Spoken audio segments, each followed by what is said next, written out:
And we're live. Welcome to an exciting edition of the Rinky Dink Bullshit Podcast of the NiceGuyAndy Podcast, Season 2, Episode 37. We your host with the most, Superfly Johnny Lee. And tonight, we got a special kind of podcast.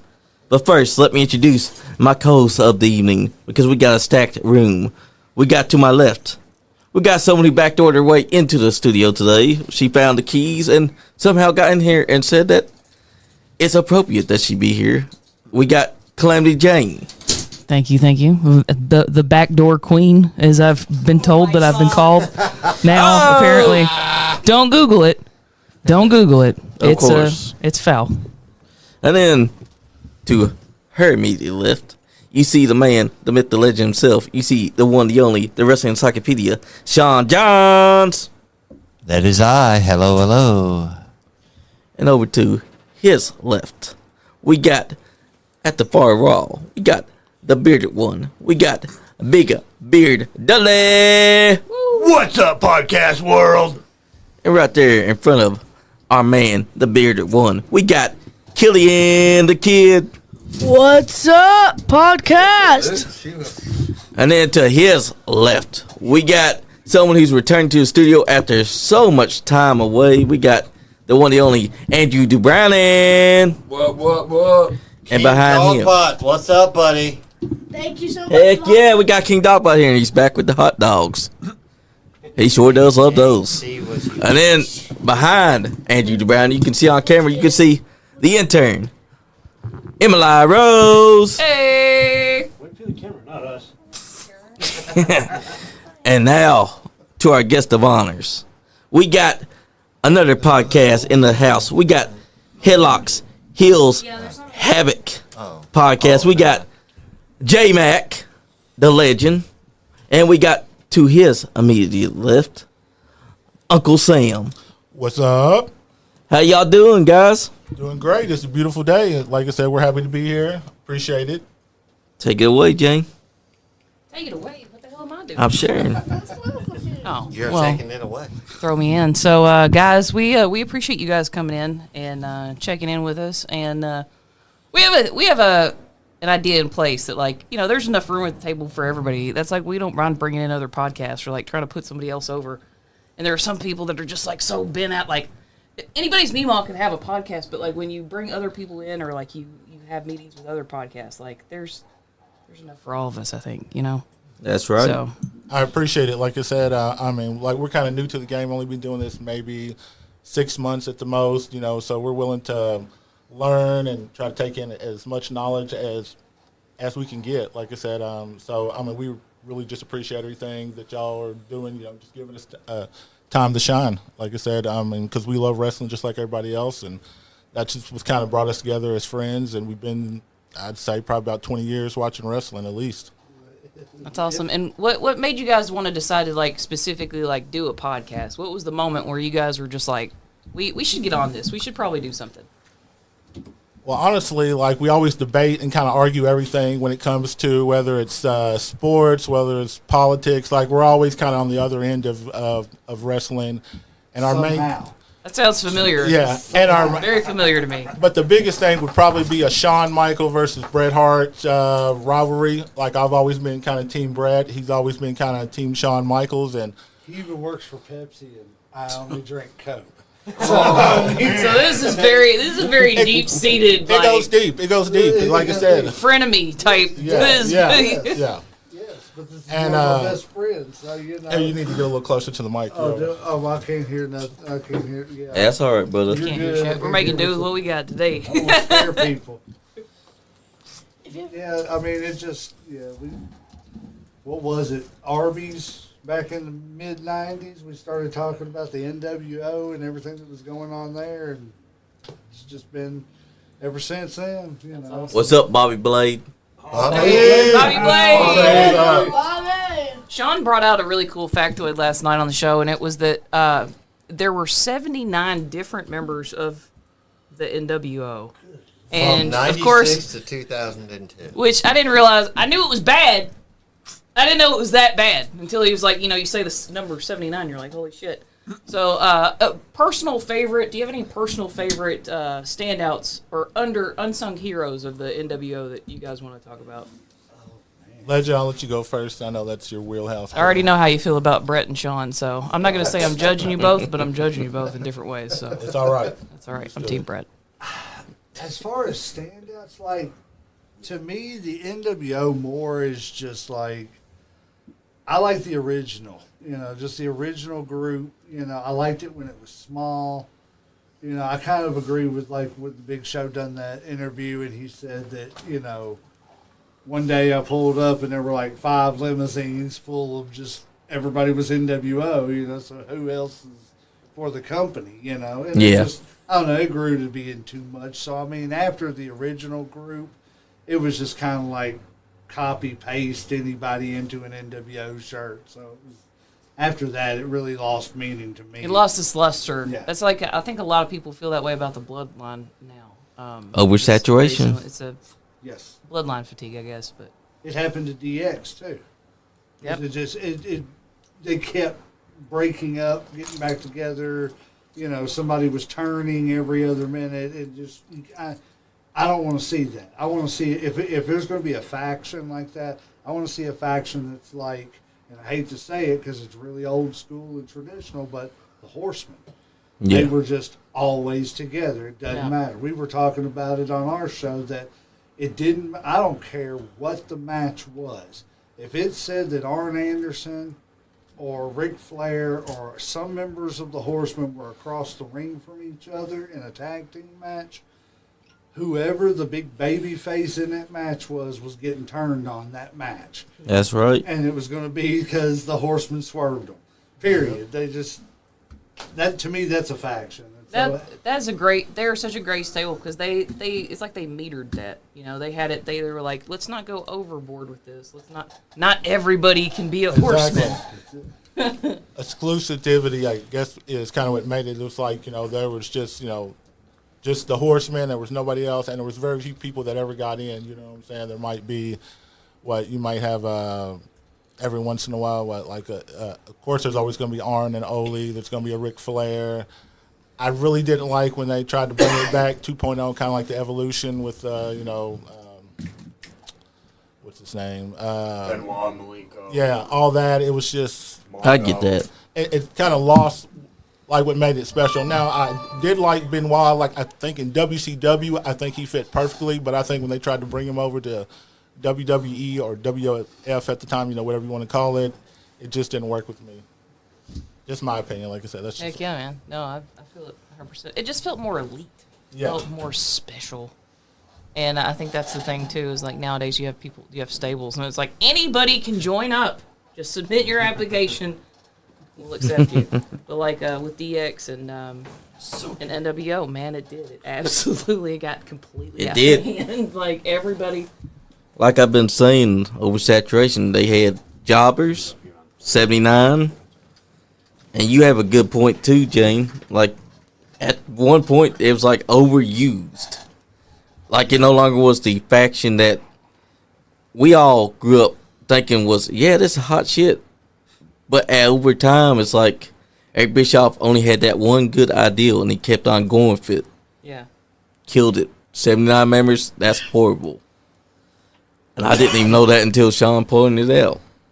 Sean, can you cite your sources? Where did you get that? We're just gonna I quote you on it. saw a video on YouTube, and on the way here last night, I was like, I'm scrolling videos while I'm driving. Do not recommend that, kids. But I was at a red light. I was letting the video play. Said from 1996 to 2002, there were a total of 79 members of the NWO. Now I'm not sure if that means if they're counting double, like people that went in and out, like Big Show, Giant, whatever. According to Wikipedia. Okay, Wikipedia. Take it with a grain of salt. It has its own separate page, though. A list. There were a total of 79 members of the group in its existence. Missing below are the Nasty Boys, who were in for one night. very early on. So that's interesting. right. But there's an entire. But they weren't really official. They weren't really in. They just wore the shirts and got their asses kicked I think. for wearing Yep. the I think shirts. that's what they're. Yeah. I think Kind of that's like what a they're- DDP type thing where you put it on and It's immediately temporary. took it off. Yeah. How many can you name? Could you probably name offhand? Do you think? Oh, Lord. Out of You 79, remember? you think you do what, 10 to 20? Oh, I can- I can- I could do 30, maybe 30. I We wouldn't might, we know. might have to just write I it know, out and see who see- gets see- the Do most. Do I have to? I only like the first three guys that were inside the group. Well, let's not do the first thing. But see, I tell you, I the could thing do that it, but- killed the NWO too was I think the NWO should have been like nobody that had never been to the WWE should have been a part of the NWO. Exactly. I It agree. should have been made to completely look like this was an invading WWE group. Yeah. So, you know, you had Hogan, you had Hall, you had Nash, you had X-Pac. Then they Yep. should have brought it, you know, I'm sorry, but Bischoff should have never been the guy leading the group. No. It should have been DiBiase. Yeah, he should have left DiBiase in that role. And you know, completely. it's funny. It kind of reminds me too of like AEW, where people have jokingly referred to it as all ex WWE. I haven't heard that. But bringing them in, yeah, that should have been that the whole purpose. Like you had that could have been a recruiting requirement. And but aside from like different like celebrities, like I'm cool with certain celebrities coming in and adding prestige to it. But I think it kind of fell off. Maybe Steiner was the last notable NWO member, maybe. He was.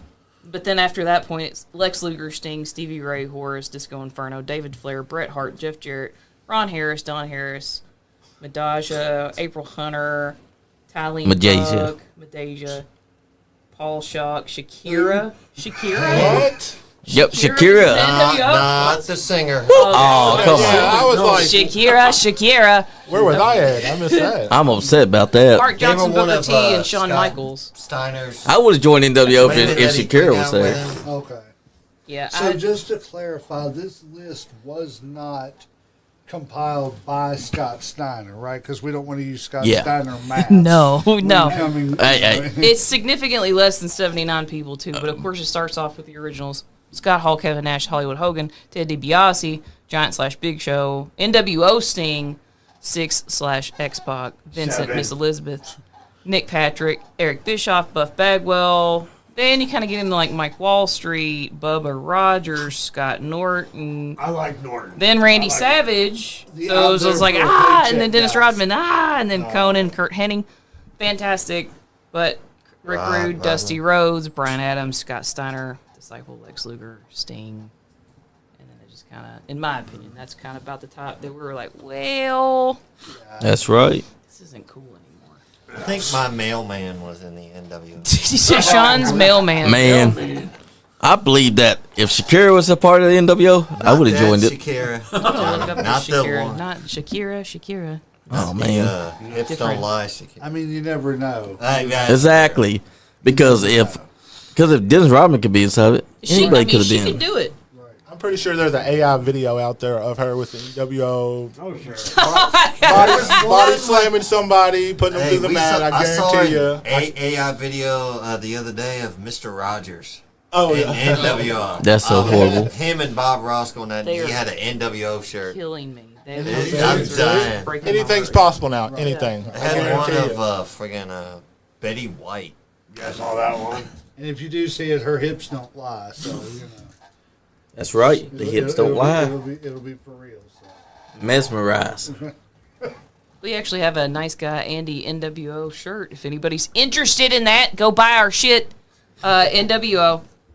Pro Wrestling Tees. ProWrestlingTees.com/NiceGuyAndy. It's on our page. It's on my page. It's on all the pages. Also up the brand new Big Beard Dudley shirt. Yeah. Hypno the- Dudley. The Hypno Dudley shirt. If anybody needs any merch designed, reach out to Calamity Jane. It's a little side hustle that I do. That's right. Or what? Or don't. What kind of playing off that romantic? Sean says it. Or don't. That's fine. Hey, we get royalties off that. Yeah, please reach out to Jane. Listen. Whoa. Linda. Oh, okay. I thought you were about to tell me that Linda McMahon was also an NWO member. I thought I was on a grown-up website for a minute because I pulled up Shakira. Oh, That's the Shakira. They misspelled it on Wikipedia. okay. If she was part of I NWO, thought that was Christy Hemme for a second. I did too. I was She like, was part of NWO. I'm NWO for. I mean, I have had her Playboy. it's spelled Shakira. Okay, so that's why. So it's not Shakira, it's Shakira with an I, not Shakira with an A. So Shakiri or Shikari No, it's still Shakira. with an I. Shikira. She was one of the freaks. Shakira, different. Okay. The freaks. Okay. The freaks and peaks. NWO 2000. Somebody gonna match my freak? You know that great. Shut up. NWO 2000. That great experiment with Bret Hart. You know. Yeah, that was terrible. Yeah, that's I felt personally attacked there. What? Yeah. What? Oh, You like that? No, I can't even lie. I didn't even like that shit. Not even Bret Hart. Brad, fans like I that. mean, I was just like, please, Brad, but there's nothing I could do about it. Like I said, they were a hot mess at that time, so, I mean. Sure was. And at the time, they wasn't even booking Bret Hart like they should have.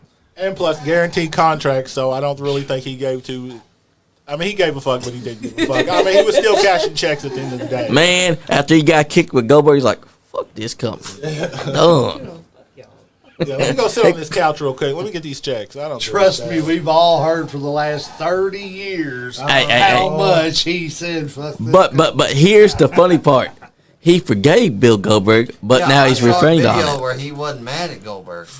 Well, I was asking the question, it was a serious question. I'm a Shawn Michaels guy through and through. I'm not a Bret Hart fan, but I do hate the fact that everything happened because, like we've discussed, it robbed us of so many great matches between Shawn Michaels and Bret. And we've even talked about how, like, if Kurt Hennig would have stayed around in the WWF at the time, just passing the title between Shawn, Bret, Owen, and Mr. Perfect, those would have been some classic series of matches. Could you have imagined a triple threat match with Kurt Hennig, Bret Hart, and Shawn Michaels? Oh, yeah. You talk about blowing the roof And that's what I'm saying. off. Good Throw Owen choice. Hart in there, too. And for a fatal Oh, gosh. four-way, it would Fatal have four-way? Shit. been, you got Done. classic matches any way you put them together. They could have paired Kurt Hennig and Shawn Michaels together in a tag match against Bret and Owen. Damn. Yes. And like, Yeah. Everybody's just got a boner. It's fun. and like, I'll even admit, and this is hard for me to admit, that I believe Owen, if he had made it, would have been better than Bret. Oh, yeah. Because I think he had more athleticism. I think he was better on the mic or whatever. And I think he had all the things Bret had, but he just had a little bit more to it or whatever. I best- have a comparison I want to throw out there. I compare Bret and Owen. Thank you, Jane. I compare Bret and Owen to the band NSYNC. Hear me out. There's always saying that JC was the better singer, but Justin Timberlake was the bigger star. That's how I look at it. Owen was the better wrestler. Bret was the bigger star. How do you know their names? I used to listen. That is back a in the day. horrifying Don't judge, thought. brother. Don't judge. Oh, I judge. Don't judge. He wants it that You're way. guilty. That's the Backstreet Boys, Oh, see? or so I've heard. She walked right into See? It's scary now. It's getting scary. It is scary. Look, back in those days when I was your age, those were the two biggest bands. You couldn't. It was like WWF, WCW, and it was either NSYNC or the Backstreet Boys. And you didn't have to listen to either one. You didn't have to, but when the girl I was dating wanted to listen to it, I had to listen to it. All right? Wow. And to quote another great boy band, he did it all for the nookie. That's what I Oh, he sure did. I was going to say, the only reason I know anything about anything like that is there used to be a time when females talked to me. And The hell you say? I know, I'm surprised as you are, but, you know, you learn a few things in those times, but, no. But That's getting true. back to it, it just, I wonder sometimes with the whole Bret Hart stuff and everything, and this is not a pot shot at him or anything. Oh, no. But with the strokes and everything else and all the medical problems that he's had, I wonder if his bitterness is not just a result from brain damage. Yeah. Possibility. A lot of it just is he doesn't know how to shut that anger off anymore. Yeah. You might be right. And also because he suffered a concussion and Right. Yeah, that's what caused the stroke, mainly. Right, and that's what I'm saying. I wonder if just that, if there's not like dementia maybe setting in. I believe so. Oh, I hope man. not. I hope not, too. I hope not. Because, again, we got robbed of a whole lot of great wrestling. Yeah. Because he was still young enough to where even when WCW folded, he could have possibly made amends, come back to WWE, and still had a few more matches, that possibly great matches. With That's people. right. Unfortunately, that's not what we got. Yeah. Nope. But Because we did get Sean coming back, so we can all be grateful for that. Yeah. I mean, remember when WCW had the chance to have Bret Hart be booked strong like he was in WWF, they instead of like, you know what, we got you. How about we rehash the Montreal Screwjob that just happened And that just a month killed ago? it. That just killed it. Bret Yeah, Hart in should have been- '99. Bret Hart should Oh, have yeah. been the guy coming Yes. into WCW, being Sting's help to get Yep. rid of the NWO Oh, that- completely. That would have been great. So good. I think that was actually the plan, but I think once he got, concussed, it kind of pushed everything out the window and shit. It was like, well, like, what do we do? And what they did was they just ran with the NWO shit. Just Well, they ran kept it to the having him ground. come out with the NWO and stuff, and like there was always that question: is he NWO? Is he not NWO? And I was just like, what's going on? Everybody's NWO. Apparently. Sting's my friend, and Yeah. Sting's going, I don't know you. Right.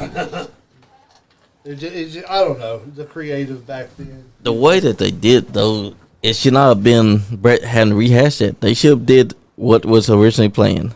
Sting goes over clean. NWO's done. You move on to a new storyline. Bret Hart should have been going after Sting for the world title. Yep. But that wasn't the plan because they decided at the last second. Instead, since Hogan's going for a clean 1, 2, 3, which is supposed to be a fast count, they're going to have Bret Hart come out there and be like, this don't sit with me. You're not going to do another Montreal Screwjob. They told It's bullshit. Right. Hogan told Nick Patrick do a regular count. That's what happened. And that killed it all. It killed the whole thing. See, right there, they could have killed off that version of the NWO. Let Hogan go away for a while. Let him come back in the red and yellow again. Yep. But a couple of months later, they could have brought the NWO back with Bret Hart as the leader. Yeah. We were screwing you the whole time. That's his regime. We're doing it right this time. Me, Nash, and Hall, we're going to do it. Whatever. You know what I'm saying? To rehash it if they wanted to rehash it. But like you said, they kept the story going. They And just completely kept- fumbled when Brett came over from Yes. that should have been perfection. Yeah. And everybody, it was so weak. And that's a sad point. It really was. Everything was so It's hard focused thing. on the screw job instead of the fact that, oh crap, Bret Hart's here. They didn't go the Vince McMahon route. Don't acknowledge anything that just happened over there. Exactly. But how do you not? If you don't, Right. if you don't acknowledge it, you could have very creatively alluded to it and joked about it or done something with that in the way that they were taking barbs at WCW, because let's be fair, there was a lot of that going on at the time. Which was great. But they didn't, and they were like, let's just pretend it never happened. You can't ignore the larger company that's in the room. If you do it tactfully, it could have been. There's just so much. There's so much. more. Yes. It's like when Medusa, when they picked up Medusa. And too, same reality thing. always makes better storylines anyway. If you take a little bit of reality, you put a little bit of kayfabe, that's the shit that we're gonna believe. That's the shit you believe. Okay, well, I know this is 100% true. They just dropped it all together. It was like you had a gift horse, and everybody knew about it, and you just was like, like you said, we'll forget about all that. And Yeah. Sprinkle make a our little own bit story. in. Yeah, we'll make our own storyline. Yeah, if we don't acknowledge them, if we acknowledge them, we're making them bigger. Yeah. Well, they're already the larger company, so like you're not really doing anything. It's not like saying their name is going to make them their money go up this quarter. Yeah, or if you do something more tongue in cheek per se, that's directed at them but not directly to them. It Yeah. could have been done. It could have Yeah. been done tactfully. Yeah, there was a good way to do it, but they, like I said, they just dropped the ball. They just kinda- Sure did. And then they did try to capitalize on most of the storylines that they were going to have. 'Cause we could have gotten Bret Hart versus Hulk Hogan. Oh, That yeah. never happened. Well, and see, that's another thing that I've heard rumors about that. Like there were a couple of times that Nash and Hall reached out to Shawn Michaels to try to get him to come over. Yeah. Now, I'm not saying that would have been great at all because I'm so thankful that Shawn Michaels never ended up in WCW. But Think I of the could have possibility. seen a story where Shawn comes over, joins the NWO, but at some point in time, Hulk, you're too old. Bam.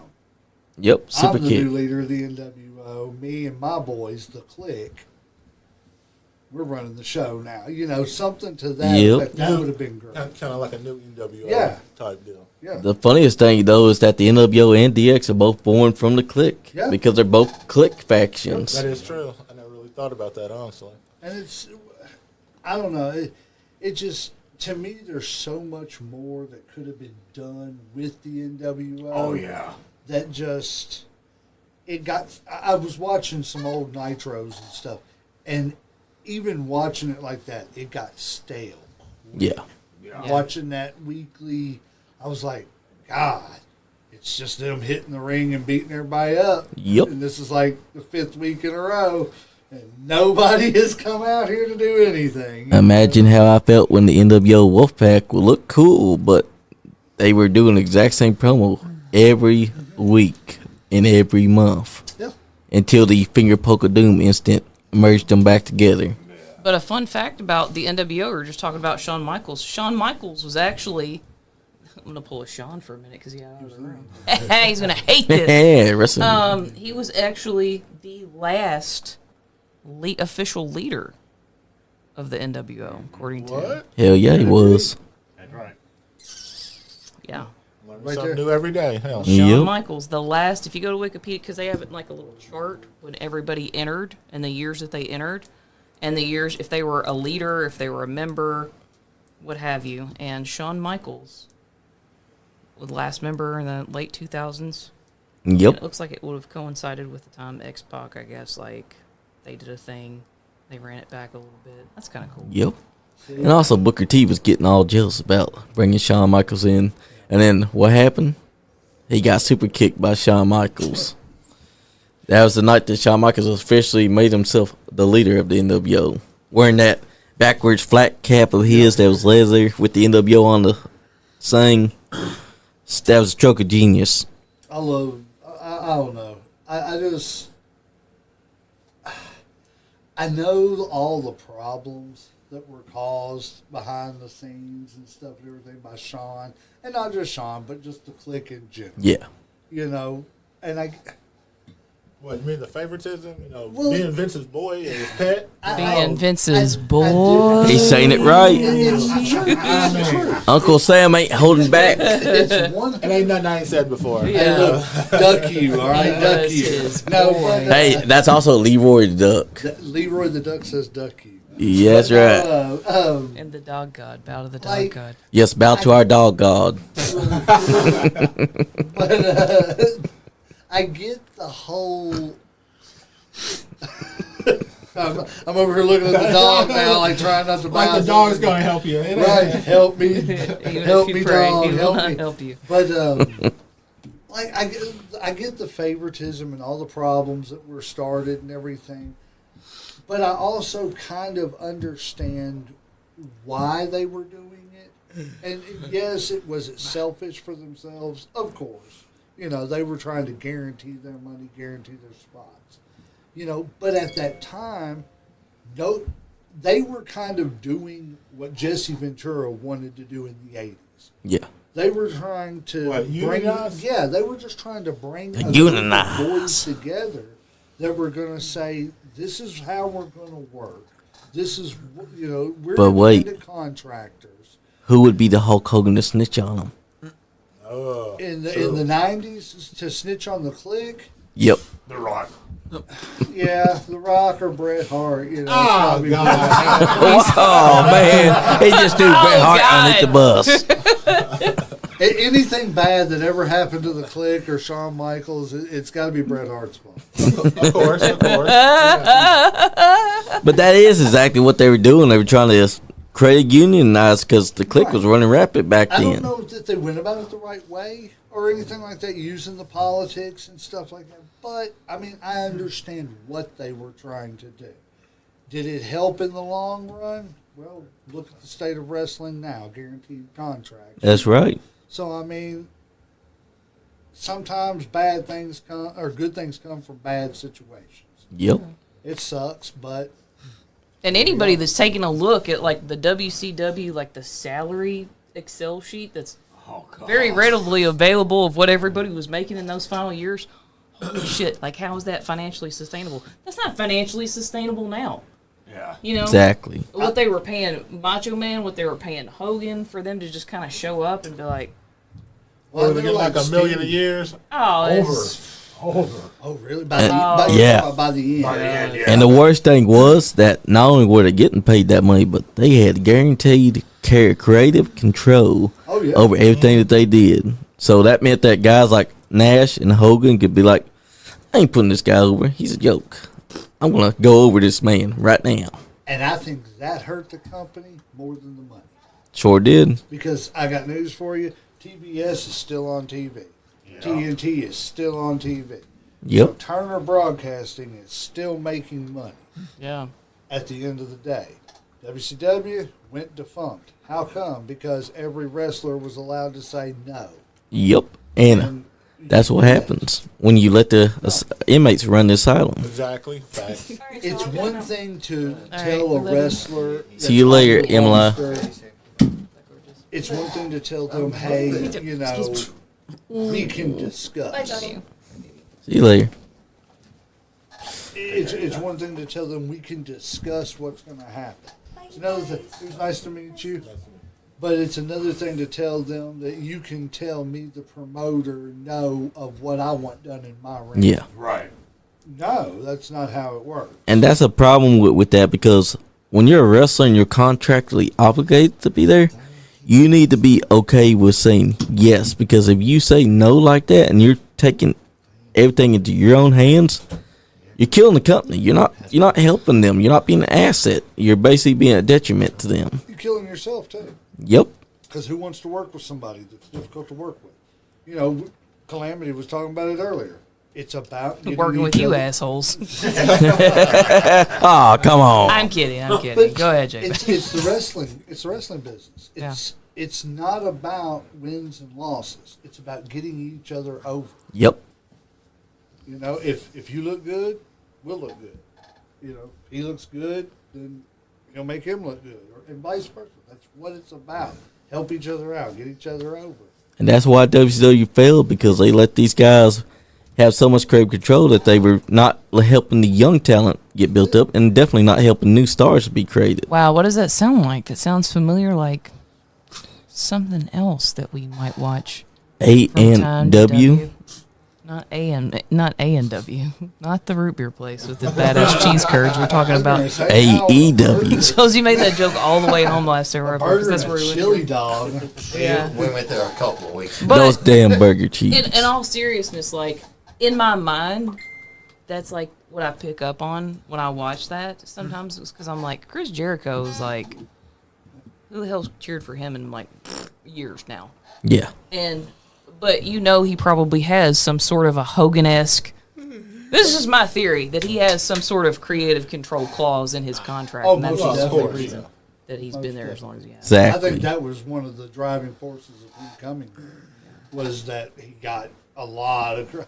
I think Tony Khan just needs to give somebody his checkbook and say, go run me a wrestling company. He's like Ted Turner, except for he's like 20 years later. That's the only difference. And also a fan. I mean, he's got a big wallet, and he's like, here, go do whatever you need to do to win. That's Tony's biggest problem is he started with a big wallet. So Yeah, he yeah. doesn't know the grind. Yeah.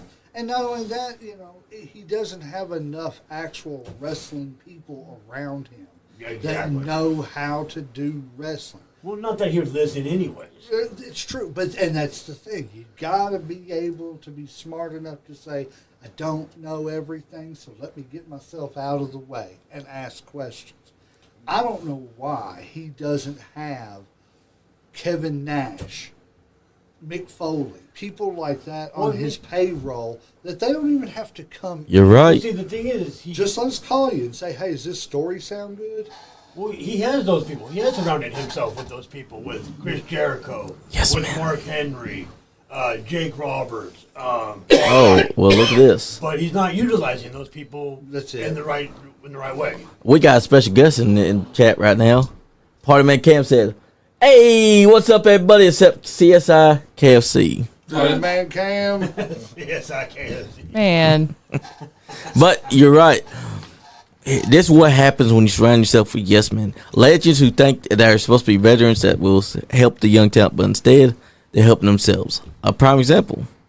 I will stand by this because Adam Copeland came to AEW, and he was talking about he's going to put over the young talent, right? Well, who better to put over it than Ricky Starks? Right. They cut a promo together. And just because Ricky Starks calls him a bug-eyed guy, he goes off script and does something that Kevin Nash would do. Calls him a vanilla midget, a B-plus player, and that he's a bootleg TeaMoveWish.com rock. And after that, Ricky Starks gets his belt taken away from him. He was tag team champions with Big Bill. Gets absolutely squashed and his title taken away, and he's gone for months just because he was at WrestleMania to support his friend Cody Rhodes. That's an example of a yes man. Someone who will say yes to Tony Khan, never ever tell him, hey, bro, this idea sucks. Let's try and switch around. He's the one that's NXT champion now, right? Yep. See? That's what I'm saying. That man's got talent. You know what I'm saying? I didn't know anything about. And that's the thing. I've been watching a little bit of AEW. The in-ring stuff is good. Yep. The stories, I don't know. I've watched like 5 weeks in a row, and I don't know what's going on. Dude. Yeah, exactly. I don't Just know. give that shit up. Yeah. Just give it up. It's not going to happen. Well, the sad thing about it is the episodes are numbered in order, and I had to go back and make sure. But then, hey, maybe that's part of their tactic. They're like, we're going to trick people into thinking that there's a coherent storyline here, and then they're going to watch them all. And then it's going to be, and we got a theory here, actually. We're going to be rich. Tony Khan books his shows with WWE action figures. Okay, so when he's back there and he's got that ring, and he's literally playing for the action figure. If you ain't got an action figure, he throws you to the back and he's like, okay, this guy's losing. So what you're saying is Tony Khan is Lord Helmet. Yes. Okay, cool. Okay. I'm Chris Jericho. I'm the great lion. I'm gonna beat you up. What are you doing? I'm Mercedes Monet, and we're going to kill each other. I got 500 bells. I'm gonna make her a 10 bells because her action figure's cool and I don't like this action figure. Get out of here. Jericho opens up the door. I didn't see you playing with your dolls again, son. Is everything okay? And if Tony Khan would just smarten up like a businessman should be, his company might be doing a little bit better than what it is right now. But he wants to be everyone's friend, and that's a detriment. Because he agreed to the Young Bucks' idea of, hey, let's air that CCTV footage of that night when we had that confrontation with Jack Perry and CM Punk. And it ended up proving everything CM Punk said word for word. And that made their company look like a joke. Yeah. It's not cool. Here's another thing. I was trying to think, and I had to stay on my phone for just a little bit to find this, but this was such a cool, we were talking about WCW contracts earlier.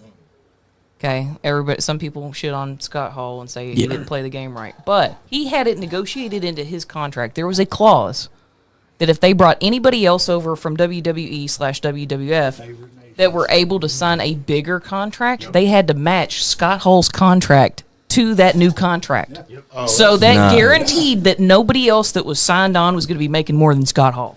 Damn Skippy. That's genius. I mean, I can't hate him for that shit. I mean, I would too. This is why he was the coolest. And it's like I said, it is genius. It's complete genius on his part. If I'm making $750,000, you bring in a guy, you're gonna pay him $1 million. Now you're paying me $1 million. Yeah, you're paying me $1 million too. And they agreed to that shit. That's good. Yeah, WCW all day did. long, twice on They Sunday. were like, "Oh, this is a great idea. Of course." Well, have you not Eric heard Bishop the was like, story? okay. Eric Bishop be like, "Yeah, I nailed it. I got the money. I got Scott Hall. I got Did Hulk you Hogan." hear about the story how they were already signed to WCW and they signed them again? Yeah. No. Oh, The night that JR said that Diesel and Razor were appearing on Raw. Yeah. Okay. I remember. They that. were like, "Oh, the WCW ups were like, what the hell's going on? They're advertising you. Yes. Guys, what's up?" And everything. They're like, "We're right here, guys. We're not going to that." We've already signed your Right. contract. And That they're was like, hilarious. No. So they were all sitting in the truck looking whenever Razor and Diesel came on. And like just before they came on, they had them sign contracts for more money than what they were already getting because I don't think they were officially under contract. Yeah, they were a deal, man. And they officially signed contracts for more money and gave them more money. Said, "Can we take the company? company plane home?" And then out come the fake They Razor. just sat there 5 minutes later. later and they were just looking fake. I never forget the interview. I don't know why they went bankrupt. I mean, Not a clue. Not a clue. I remember Kevin Nash said he Mystery. just sat there and looked over at Scott and went, like, "We told him we're not." Guaranteed. Who wouldn't? I mean, I was dying. here, you want more money? No. Fine. Man, I tell you what. And that's why I say, how can you blame them? You know, people call Kevin Nash, Scott Hall assholes. Were they assholes or were they just smart businessmen? They were smarter Yes, than the they were business smart. we were working with. That's Right. They treated it like an actual business. That's exactly it. You know, yes, we got friends doing this, but at the end of the day, we're here to make money for our families, to, secure our families. I mean, look at Kevin Nash. He still drives the same cars from like 35 years ago and stuff and everything. He's still got a white Bronco and a Mustang, I think it is. Yeah. It's crazy, but smart business moves, Yep. I don't know. Like he said, I can't imagine why they went out of business. He was one of the first people they confirmed for Squared Circle Expo for this year too. Is Kevin Nice. Nash. So Kevin Nash is going to be there. Big Show is going to be there, which I'm really excited about that because he doesn't do. I've heard his. Just on a side note, I've heard his asking fee is ridiculous, and you have to pay because he's so large. He requires 2 first class plane seats. I can believe But it. they're not together. Cause him a big boy. Yeah, that part doesn't make any sense. But You know why? Because he got these secret hookers that he's gonna fly on there. That's what it God, is. Johnny, it's immediately where Johnny's brain goes. Come on. Kevin Nash is a smart man. Why wouldn't he bring on some hidden hookers that we're never going to hear about? Because all he has is an alibi. I bought 2 plane tickets for myself. I'm a big boy.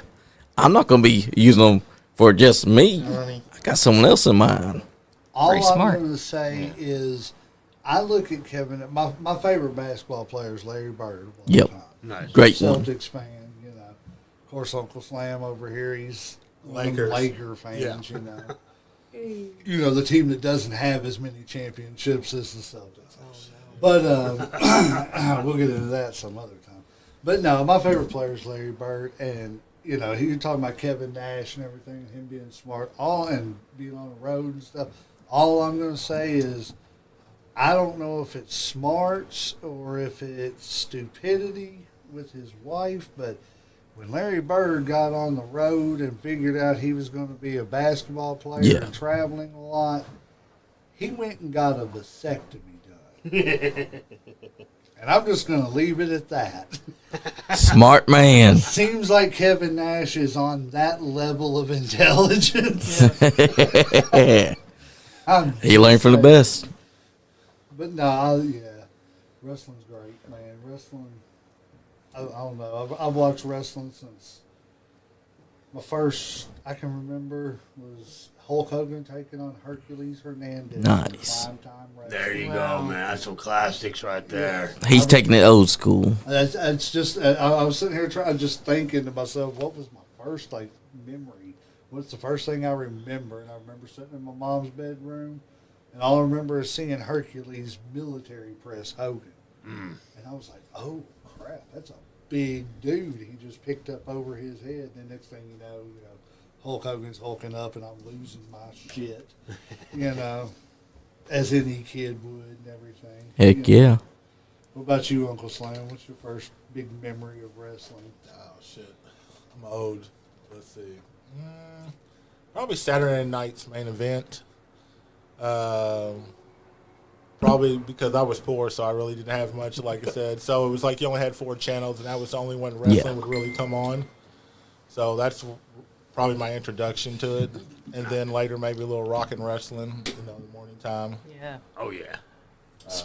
Speaking of rock and wrestling, did you know? I think I shared it on the Facebook page. I did not know that Uncle Phil did the voice of JYD. Yes. I can't believe you didn't know that. That's awesome. I had no clue about that. Brad Garrett voiced Hulk Hogan. I did know that. Raymond from Robert from Everybody Loves Raymond, which How crazy is is that? false advertising because I don't love Raymond. Right. Oh, but that was a good show though at the I time. tried to go back and watch it, and I just couldn't. I couldn't. There's some shows that I were on whenever I was in that teenage phase of, man, I'm not watching this crap because this is what my parents watch, and stuff like that. I've tried to go back and watch some I like, some I just can't. I don't understand it. Right. I just don't get it. It's because you got older and you realize, well, shit, this ain't as fun as I thought that was. I can't go back and watch cartoons that I used to watch, like Me He-Man neither. and stuff. Yeah. Yeah. I loved that stuff as a kid. I go back and watch it, and I'm sitting there. It's terrible now. I'm 5 hell minutes was I deep. watching? It's terrible. Right, I'm What 5 the minutes hell in. was I'm I like, what watching? the fuck was wrong with me as You a were kid, 8, man? and you probably were using crayons and shit. That's right. You thought everything was real. Hell, Yeah. my stuffed animals talk to me. Hell, Yeah, that's right. Eddie Ruxpin. I tell you a funny anecdote story about my childhood and He-Man. I had every He-Man character there was. Oh, yeah. I mean, Nice. if it came out, I had to have it. So there was this one guy called Moss Man, just covered in AstroTurf. Yep. But so I'm over here playing on the front porch one day. Mom tells me to come in. I go in.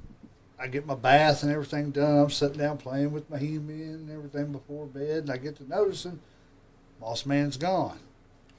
Man, I know that kid down the street done stole my Moss Man. It was a brand new one. I am pissed Damn. off. Pissed off for days.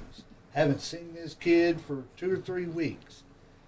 Next thing you know, I'm out on the porch playing again. About 2 or 3 weeks later, I'm sitting there playing with He-Man.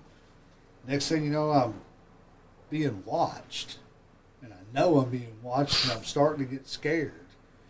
And it's coming from the bush. And I turn and look, and Moss Man's staring at my ass. Moss Yes. Man, That's where I put you. He was locked in. he was letting you know, hey, brother, you forgot me. I He's felt like, "This bad. is why I they went and call me apologized Moss to that Man." other kid. He didn't know what the hell I was talking about. I've actually got a story where I had the Undertaker and a Terminator in a buried alive match. I buried the figure of the Undertaker, and I will never go back and find it because I know that's still buried there. Because it has a Terminator that has a broken arm and is buried inside the dirt with it. I made a sacrilegious buried alive match between the two. Undertaker was forever leaving his big American badass side to the wolves and taking with him Arnold Schwarzenegger's Terminator. It was wild. It was a sacrifice that had to be done. It had to. I had this friend when I was a kid, and her parents were really strict. They were super Catholic, very, very strict, religious. And she had the most beautiful dollhouse, like gorgeous, but pretty much all blonde Barbies, except she had one Asian Barbie, right? So I'm over there, and I'm hanging out one day, and I dress her up in this evening gown. It's like a silver black evening gown looking thing, and I was like, almost there. I get her like, you know, a bag, like a couple of things that could be used as weapons, and then I was never invited back over to their house because I made this Barbie sensational Sherry, and her mom overheard some of the conversations that were taking place. And I even put, like, crazy stuff on Ken and tried to get, like, Macho King Ken out of the situation. And I was never invited back over their house anymore. Gee willikers, I wonder why. Because I made my own sensational Sherry Barbie. Didn't go over well. Very foul language on that one. No Sure respect at all is. for the royal court. Yeah. No That's respect right. at all. Sean, you got any story of the action figure that you grew up with? God forbid a kid's creative. Like, Right?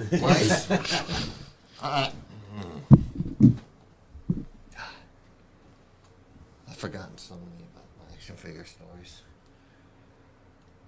Anybody take the wrestling figures and create your own fig fed? A what? A fig fed.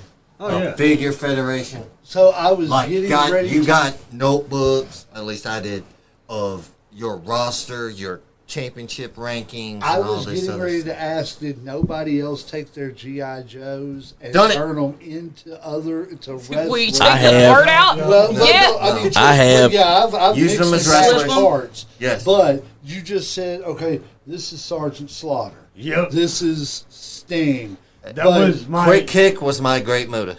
I used my broke Nintendo as my ring. Yeah. Hell yeah. And I had it Nice. pressed up against my little, 13 dial TV, 13-inch TV. And I had the bottom dial turned to where it was flat. That was my top rope that they came up. And I thought I was poor.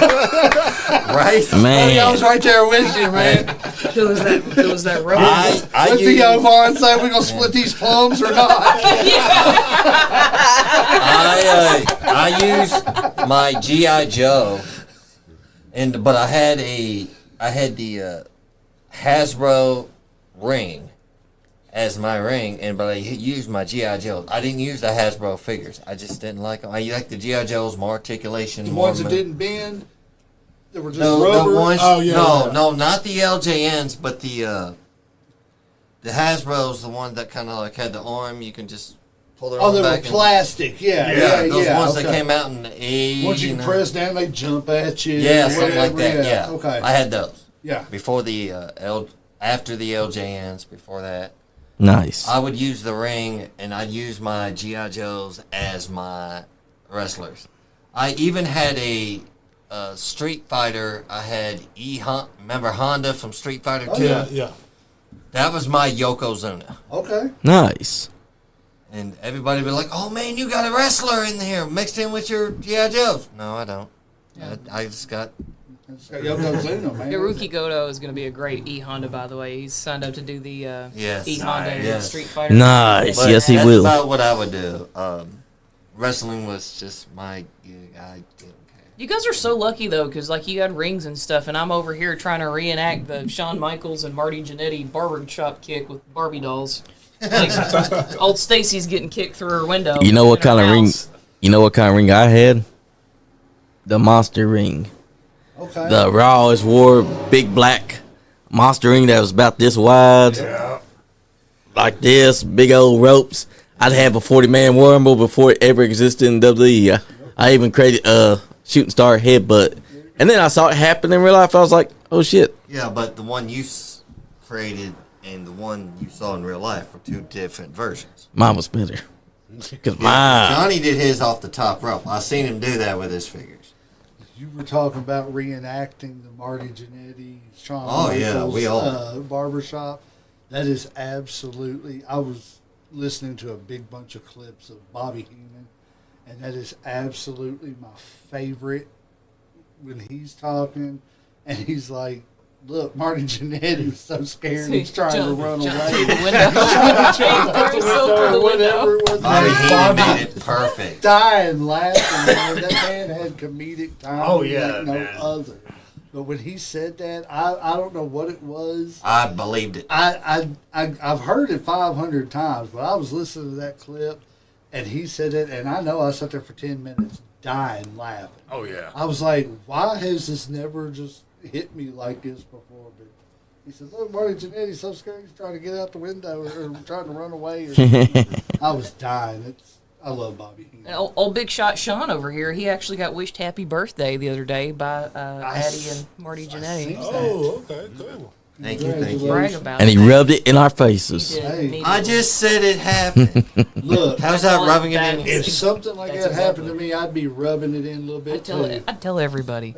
Hell yeah! Go tell it on the mountain. Everybody's Is there going to a know. roof access? Marty Jannetty. I would grab one of those blowhorns, so I'd be screaming to the heavens. Yeah, man. Mr. Jannetty, wish me happy birthday. Suck on it. When he commented on something when I talked about the barbershop situation on Pro Wrestling World one time, he laugh reacted it and then he commented on it, and I was like, oh shit, I mean, I can never go back. the man who was. And don't forget, literally he wants to be there on your just said podcast. something, you know, Right. He reacted. Yeah, I'd go up and announce something like that. My on the thing is roof. crazy is I was always a fan of Marty's wrestling than I was Sean's. Shawn Michaels will be the first to tell you that there wouldn't be a Shawn Michaels if there hadn't been a Marty Jannetty. That's right. It's the Even if first thing Scott Hall whooped his ass while he was sleeping. I believe. Well, it's because somebody hooked the thing and blamed Marty Yep. for it. I think we was talking about it a little bit last night on y'all's watch along, where I fully believe Marty had the drugs and stuff not been an issue. Marty could have been right there with Yes. Sean, Brett, Owen, and all Yep. of them. I think Marty and like Owen at the time, I think Owen eventually would have made his way up to main event status. But I think Marty and Owen and Razor could have been your benchmarks for the mid card. That's right. Oh, easily. You know, and yeah, you know, because if you can wrestle with them, then you can go up to wrestle with Sean and Brett and all them and do the things that they need you to do. Exactly. I think it's sad that, you know, Marty had the issues that he had.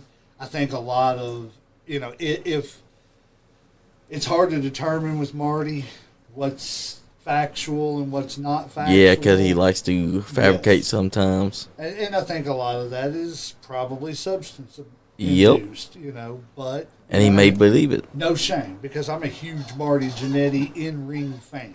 Yeah. I think he's probably, personally, top 20, one of my favorite wrestlers. Yeah.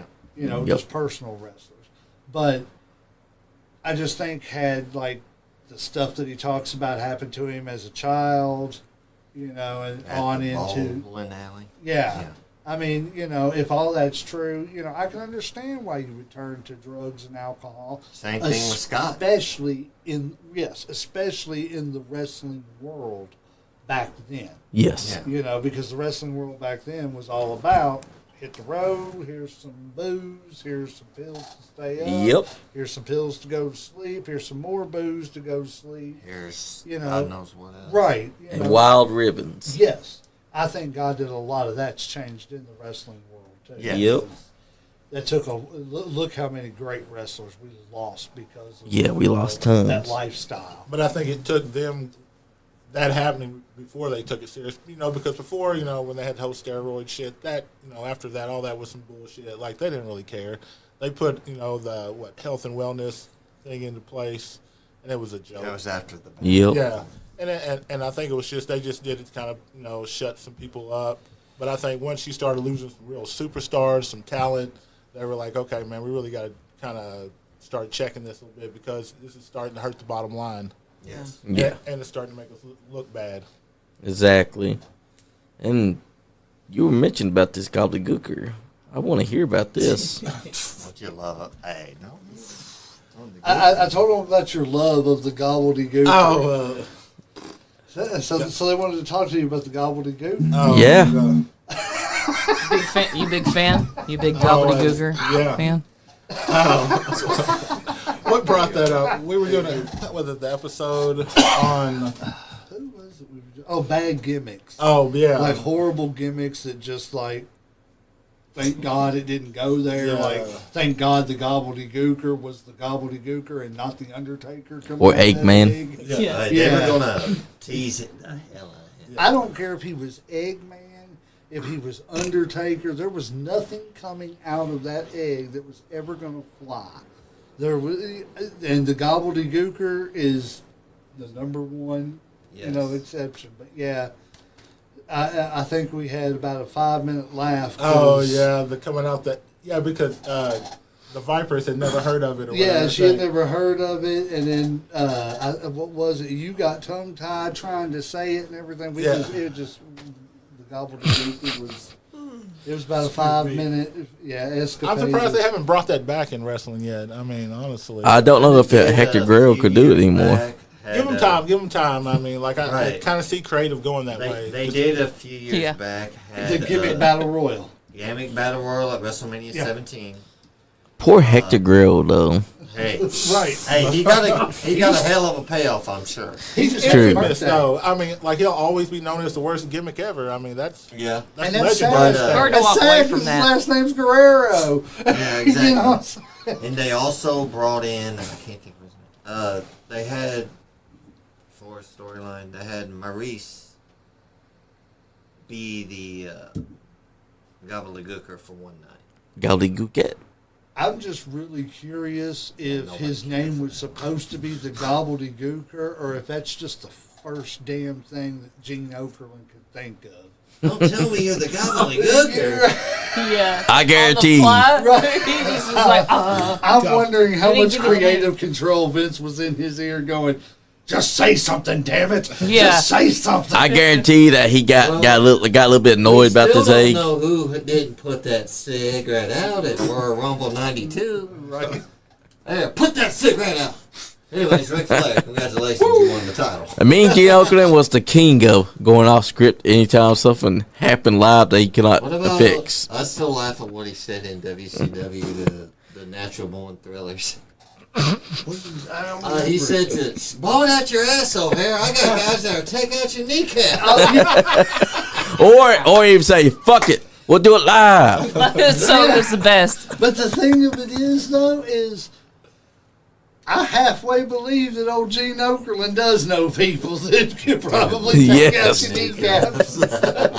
Or did know people, at It least. simmered beneath the surface. Like, he just strikes me as the kind of guy that probably had, like, a sawed-off shotgun stuck down in his dress pants or something. Well, like, yes. just, Quiet but dangerous. He was one of those don't be messing with me. I'm Mean Gene Okerlund. Yes. Like, There's a reason why Hulk Hogan would always say, Mean Gene. It's because he knew that man had it Call going. him Mean Gene Let first. me tell you something, Mean Gene. Well, do you know who called him Mean Gene? Who Jesse was Ventura. Yes. And just Hogan took it and ran with it, kind of like the term puppies. Everybody credits Jerry Lawler with it, but it wasn't him. It Yep. was the Road Dogg. Yep. But it kind of flew over like a fart in church with Gold Dog. It was not Road cool. Dogg. Then Lawler took it, picked up that fumble, touchdown all the way. Yep, because Lawler made it funnier than what he said. Boobies! Puppies. He loved them all. Yep. I know. Kittens. Lawler ain't right. Yep. Man. I love But at one point, he quit his job for those puppies. Yep. And then he found out real quick that, well, she's not a ride or die. Well, was it not even like 3-4 months Yep. afterwards? He was standing on business and then found out, well, she didn't love me. Business wasn't- Bitch, can I have my job back now? It's done, brother. It's all underwater underneath the bridge now. Come on. business wasn't business. This is not the business I signed up for. That's right. That's one thing that you can say about the old kind of classic wrestling. You had great commentators.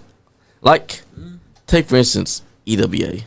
They got a great commentary team in Aaron Rose and the Lone Wolf Bobby fantastic. Blade. Oh my gosh, they're so fun. They're so funny. They are. They did a bit.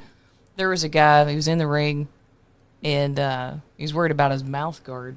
And Bobby Blade's just like, oh, he's just trying to get his mouth guard back to him. And Aaron Rose is like, no, I think that he has something in the ring that he's not supposed to. And Bobby Blade was like, he's just concerned about his health and his well-being. Bobby. And you know damn right. He said, Bobby. Great. I love it. And then you add in Trippin' Balls, who's become like a spiritual third man to them.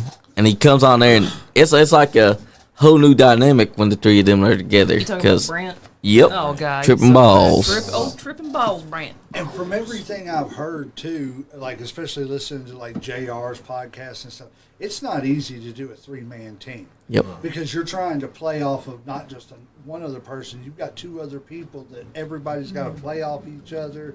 Your timing's got to get right with each other and stuff. So I mean, you had a third person in there, and it can still be cohesive. And even worse, when you're one man, having to do the entire show yourself. Joey Styles. Yep. Oh my God. Joey Styles. Yeah.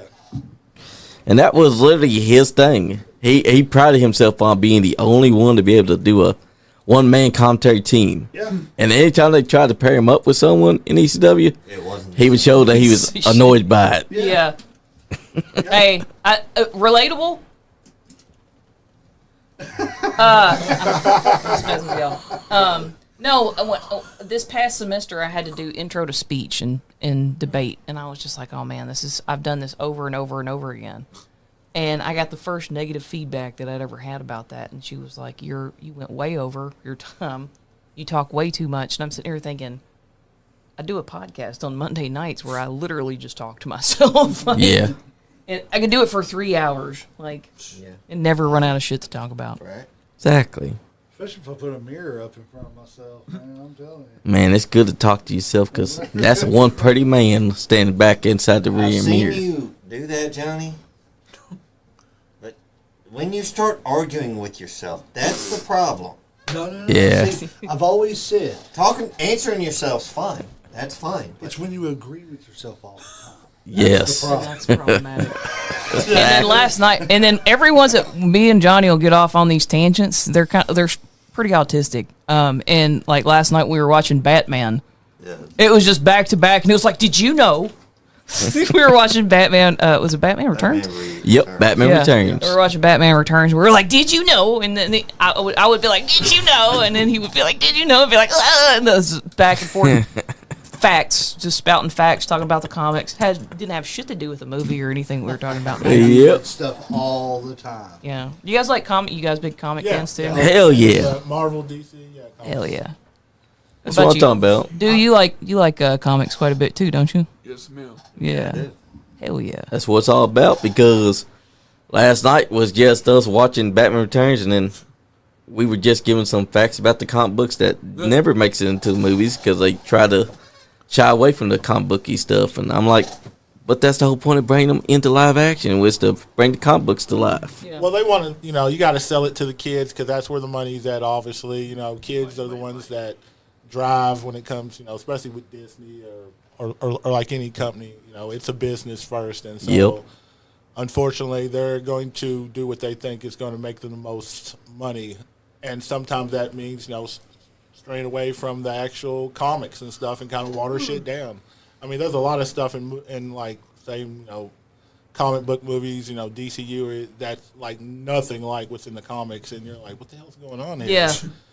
But, they take certain liberties, I guess. Yep. I guess you can do that. But every once in a while, you'll find something like Superman 2025 and it brings to life the comic booky aspects that's been missing. And you realize that they can be done for the kids to love. But then you also get Marvel, who has their own thing going, and you realize that every comic book movie can be a medium for the children and for the adults. You just gotta find the good ones. Good storytelling comes a long way. Yeah. Well, see, Marvel always does good with like live action. Their animated's kind of trash. I hate to say it. Yeah. Now, like DCU or DC does great with animated They do movies. great Like they have the animation. best, like the Killing Joke, and some of those ones with the Flashpoint or whatever. Yes, the Flashpoint. Watch those. Now, like those are really, really good and stuff. Like I said, they kind of stick a little more to the comic books or whatever. But The sad part is that the Flashpoint that you referred to is where they killed the universe, and then in comes the new 52 universe. Yeah. And then the DC animation kind of went downhill for a bit.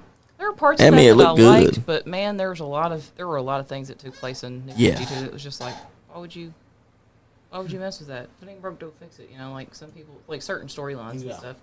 But some of it was good. And they did not try to, in my opinion, they could have had Clark Kent with Wonder Woman, and it could have still had Clark Kent, but instead they were like, nah, we're going to have Superman be completely out there all the time with a woman who is known as Diana. Literally, they going by her actual name, because Wonder Woman is just her character name. And he's not going to be Clark Kent at all? You're going to act like this man's going to be just Superman with her? Come on. He can be Clark Kent with Diana. You don't got to have him be Superman 24/7. And that's what was lost in the New 52. Get ready to go live on TikTok. Also. My biggest issue with comics is I didn't grow up like reading comics. Yeah. So like I'm just now learning like comic canon stuff. Yeah. So like my whole like if it's about comic books or anything, it's because I watched the movies. You know what I'm saying? I mean, I get that. But like I'll sit there and my sons especially, they're 27 now. Like I created monsters with them when I introduced them to Star Wars. Yeah. Because they tell me things about Star Wars that I didn't know was even possible. Yeah. And crap. So like I'm like, oh, okay, how's that tie into A New Hope? Again, I created monsters, but they're into all the comics and stuff too and everything. So like when they tell me stuff and everything, and they're like, yeah, but this is this way, and they should have done it this way. I'm like, yeah, I can see why that would have been better. Yeah. But I also see why they do things for just the movies and everything. Exactly. Like I heard good things, I heard bad things about this new Superman movie and everything. I watched it. I thought it was okay. I mean, if they can build off of it right, Yep. then great. Because I'm sorry, DC needs an extended universe, Sure does. just like Marvel has. Just not the Zack Snyder version. Yes. Oh, thank God. But see, I don't have a problem with that movie when it was the 4-hour version, whatever it was. It explains some things. But I didn't know why in the hell these boxes were just breaking open all of a sudden. Well, okay, it explains because when Superman screamed. But then you Makes sense when you tell people. But then you also had this to look forward to, because that was only a cohesive story there. Right. Then you got Justice League 2 and 3, and now the story's going off apeshit walls, because now Superman's going to get cucked by Batman, and that's the only reason why he's going to go evil, because he got Lois Lane pregnant while Superman was dead. All right. So, hey, I want to go live real quick. I just want to do a short intro. And hey, what's up, everybody? This is Calamity Jane. I'm coming to you live. And we have got Headlocks, Heels, and Havoc here in the studio today. I should have started this way earlier. But I appreciate everybody tuning in and just kind of tuning in with the conversation. I don't have the RMTP set up for TikTok yet, so I should. I totally should. But, yes. But we're excited. We've got them here in the house. We've been talking about, we talked significantly about NWO. We've been talking about comics. Yep. We're big comic folks as well as wrestling folks. You can drop your feedback about the comments. Did you guys watch PLE this morning? I tried. Or did you see highlights? No, I wasn't getting up at 5 in the morning to watch a pre-show, and so I'm sorry. Out. I I'm sorry. Much to do tomorrow, so I guess I'll check out. Listen, I kind of realized that we all were suckers, because we went to bed early, got up for 8 a.m. to try and watch this thing, and we realized that we didn't have ESPN Unlimited, and we had to use it through nefarious means by Nothing wrong phone. with It that. wasn't nefarious. No, Sean has a legit. He's got a legit. It was not nefarious. We don't judge here. We don't Using judge. airplay is not nefarious, Johnny. It's just We just had to fucking go magic. through the back door is all. Yes, we went to the Pee-wee word of the day. backdoor action. I asked him last night. I said, what was it, back door? I said, or was it back door? Yeah, it was back door. Yep. I said, our word of the is back evening. door the Pee-wee word of the day? And if not, can it be tomorrow? Pee-wee's Playhouse. Exactly. Yeah. All these indie folks coming in through the back door. Right.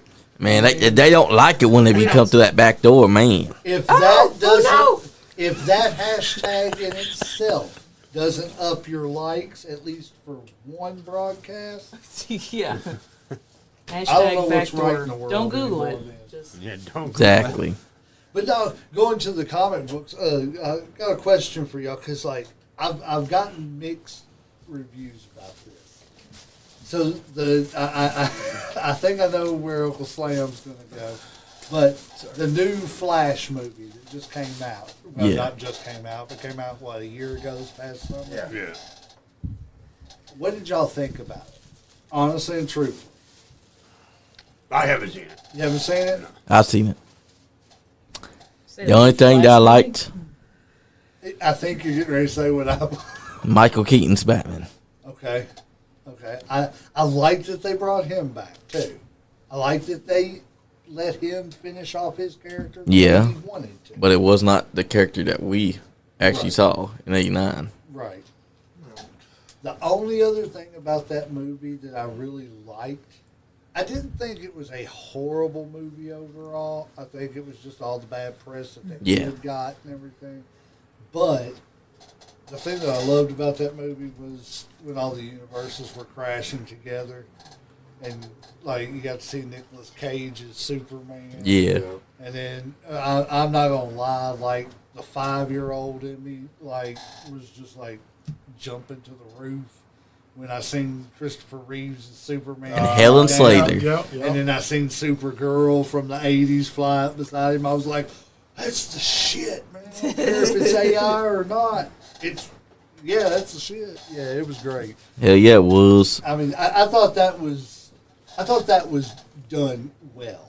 Yep. You know what I'm saying? I wish they would have added more.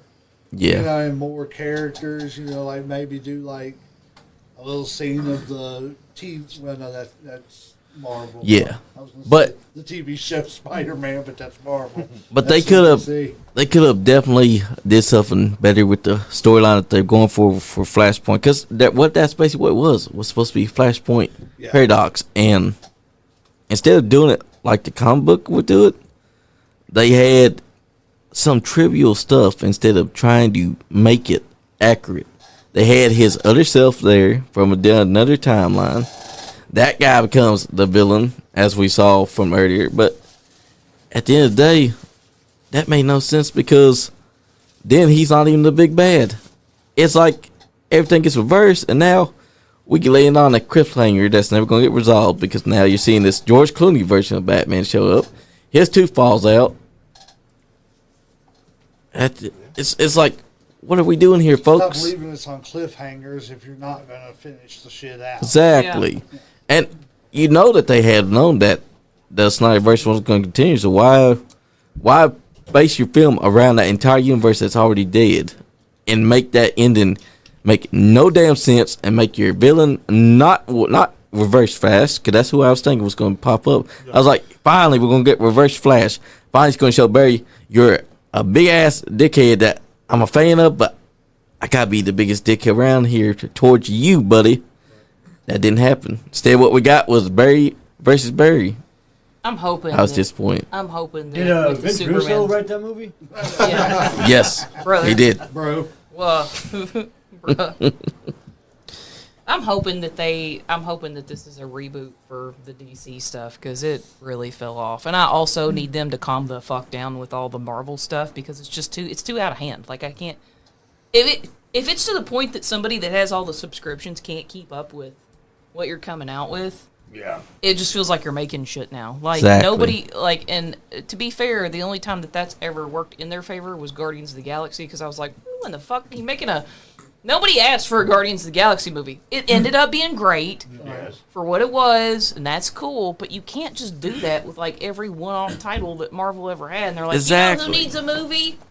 These guys. You know who You needs know a what? movie? Princess Amethyst. You know Like, what? Just stop, please. They also did the Madam Web one, and we saw that's how the that worst went. ever. The worst movie ever. I don't know if you've watched it or I've not. not seen Leslie. it. I just saw Don't Backlash. waste the 2 hours of your life that you're going to watch. Like, I would go fucking just beat my head against the wall. The story is, like, it's worse than Morbius, worse than I can't think of anything that's probably worse than that. I don't know if you ever watched a movie called Dragon Wars, where there's like animated fakes looking snakes and shit, and the CGI is terrible. It's worse than that. Oh my god! It is terrible. I don't know how they threw so much money into just a big pile of shit. And it was like, here you go. Exactly. And even if you weren't really big in the Spider-Verse, it would still, as a casual moviegoer, I can see that it still might be kind of hard to get past from that was the chick that got nailed in 50 Shades of Grey. That's the same. That's the same chick, right? That's right. She's getting BDSM. That's the same chick. And you're like, oh, that's mad. I'm supposed to take you seriously now? Okay. And the costumes were shit. Looking at them, it looked like they were trying to go for Dollar Tree stuff and saying, oh, this is AAA stuff for y'all. Y'all don't get no classic Spider Madam Web. Y'all get this bootleg dollar store, Wish.com, whatever you want it to make it look like. The Temu villain is basically what it was and shit. That's the way I felt. It's like a Wish type of enemy. The sad thing too is I enjoyed all the individual DC movies. Aquaman, not so much the second Wonder Woman. Yeah, the second one was. The first Wonder Woman was good. All those first movies were good when they were trying to start that universe out. Yeah. And then, I don't know what, politics or whatever. And WB. Went to hell. I just feel like with DC, Warner Brothers needs to get the hell up out of the way. Exactly. Because they hit pay dirt back in 1989. They hit pay dirt again with Batman Returns. 3 did pretty good or whatever it was, and then they went to Clooney, and that just went to shit. Once you had bat nipples, it went downhill. Right. Yeah. I don't care what The bat card. That was the point in the road where it... So here's an argument I was making last night whenever I called in, and I'm gonna make this argument real quick. No, I personally think that Michael Keaton is the best Batman ever. I don't think he was the best Bruce Wayne. Yes. That's right. Agreed. I honestly and truthfully, when I close my eyes and I think of Bruce Wayne, out of all the people who have played him, I see George Clooney. He's got the playboy look and all that stuff. He does. Yeah. I'm not saying the movie was great. I'm not saying his acting was great. I'm just saying as Well, far we're as establishing right. that from the jump, 'cause it wasn't. And I'm just saying, as far as when you close your eyes, George Clooney's what I see as far as Bruce Wayne. To me, personally, I think the best combo in all that set of movies, especially, was Val Kilmer. The only thing, I believe you said it too, was The he's dark hair. blonde-headed. Yeah. But If Val they'd Kilmer- have dyed his hair dark, perfect. Val Flawless Kilmer, Bruce Wayne. yes. He was moody. That's right. Yes, but he also he was Psychological. young enough, and had the playboy looks enough to be Bruce Wayne. Yep. He also had the action star enough to be And the able to trauma. do the Batman stuff. Yeah. I think he is one of the most underrated Batman He is. / Bruce Wayne combos ever. And he, for some reason, gets thrown underneath the bus with Batman and Robin just because it came after Batman Forever. Yes. George Clooney is old Bruce Wayne to me. Yeah. I think that Yes. if they'd have done it as he was the distinguished older that we've gotten in some of the animated Justice stuff. League, Bruce Wayne. Yeah. Yawn. Yes. Okay, Batman maybe I Beyond. can buy Couldn't that. work. And that's But why I not- wasn't mad about Ben Affleck.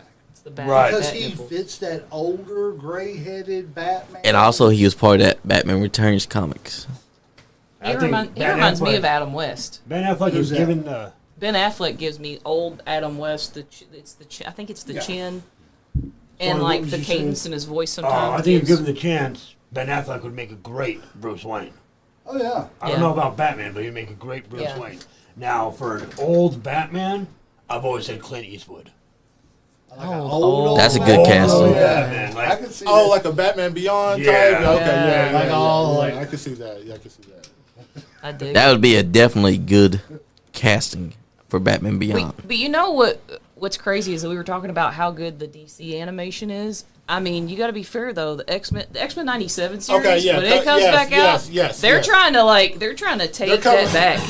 They're I coming do back agree hard because with I that. did love that. Like I was pleasantly, good. I was really surprised, and I loved it because I think it just picked up right where the other one kind of left off as far as my love for it and shit. So yeah, I definitely agree. Hell yeah. Second That was- season. It's gonna be great. I like, when is that supposed to come out? Honestly, shit, man. Soon. Seems Hopefully like they soon. just tease it. They put out I something want really it. good, and then they just wait a couple years, and they just hold it just way too long. I need it. Give us our damn X-Men 97 right now. Yeah. I mean, if y'all can just count the love that we have for the X-Men 1994 animated series. Oh yeah. That was a stroke of genius for them to bring that out at the time when everyone was craving for some more X-Men animated series. I'm still wanting to see this second season, and I guarantee that it's going to be just as good as the first season, if not better. Very excited about it. I just don't like what they did with Morph, honestly. Oh, when he Just a blank, whatever face, yeah. Yeah. And they didn't bring Onslaught. They were building up to that character, actually. That's a character that was not introduced yet. I can't wait. I cannot wait to see They are bringing Gambit back as Death. I'm not trying to spoil anything, but they're going to bring Gambit back as a Horseman of Death. They did it in the comics. Oh yeah, yeah. Yep. Oh, you talking about the Where movies? where they had him. Well, they had him as like the skeleton.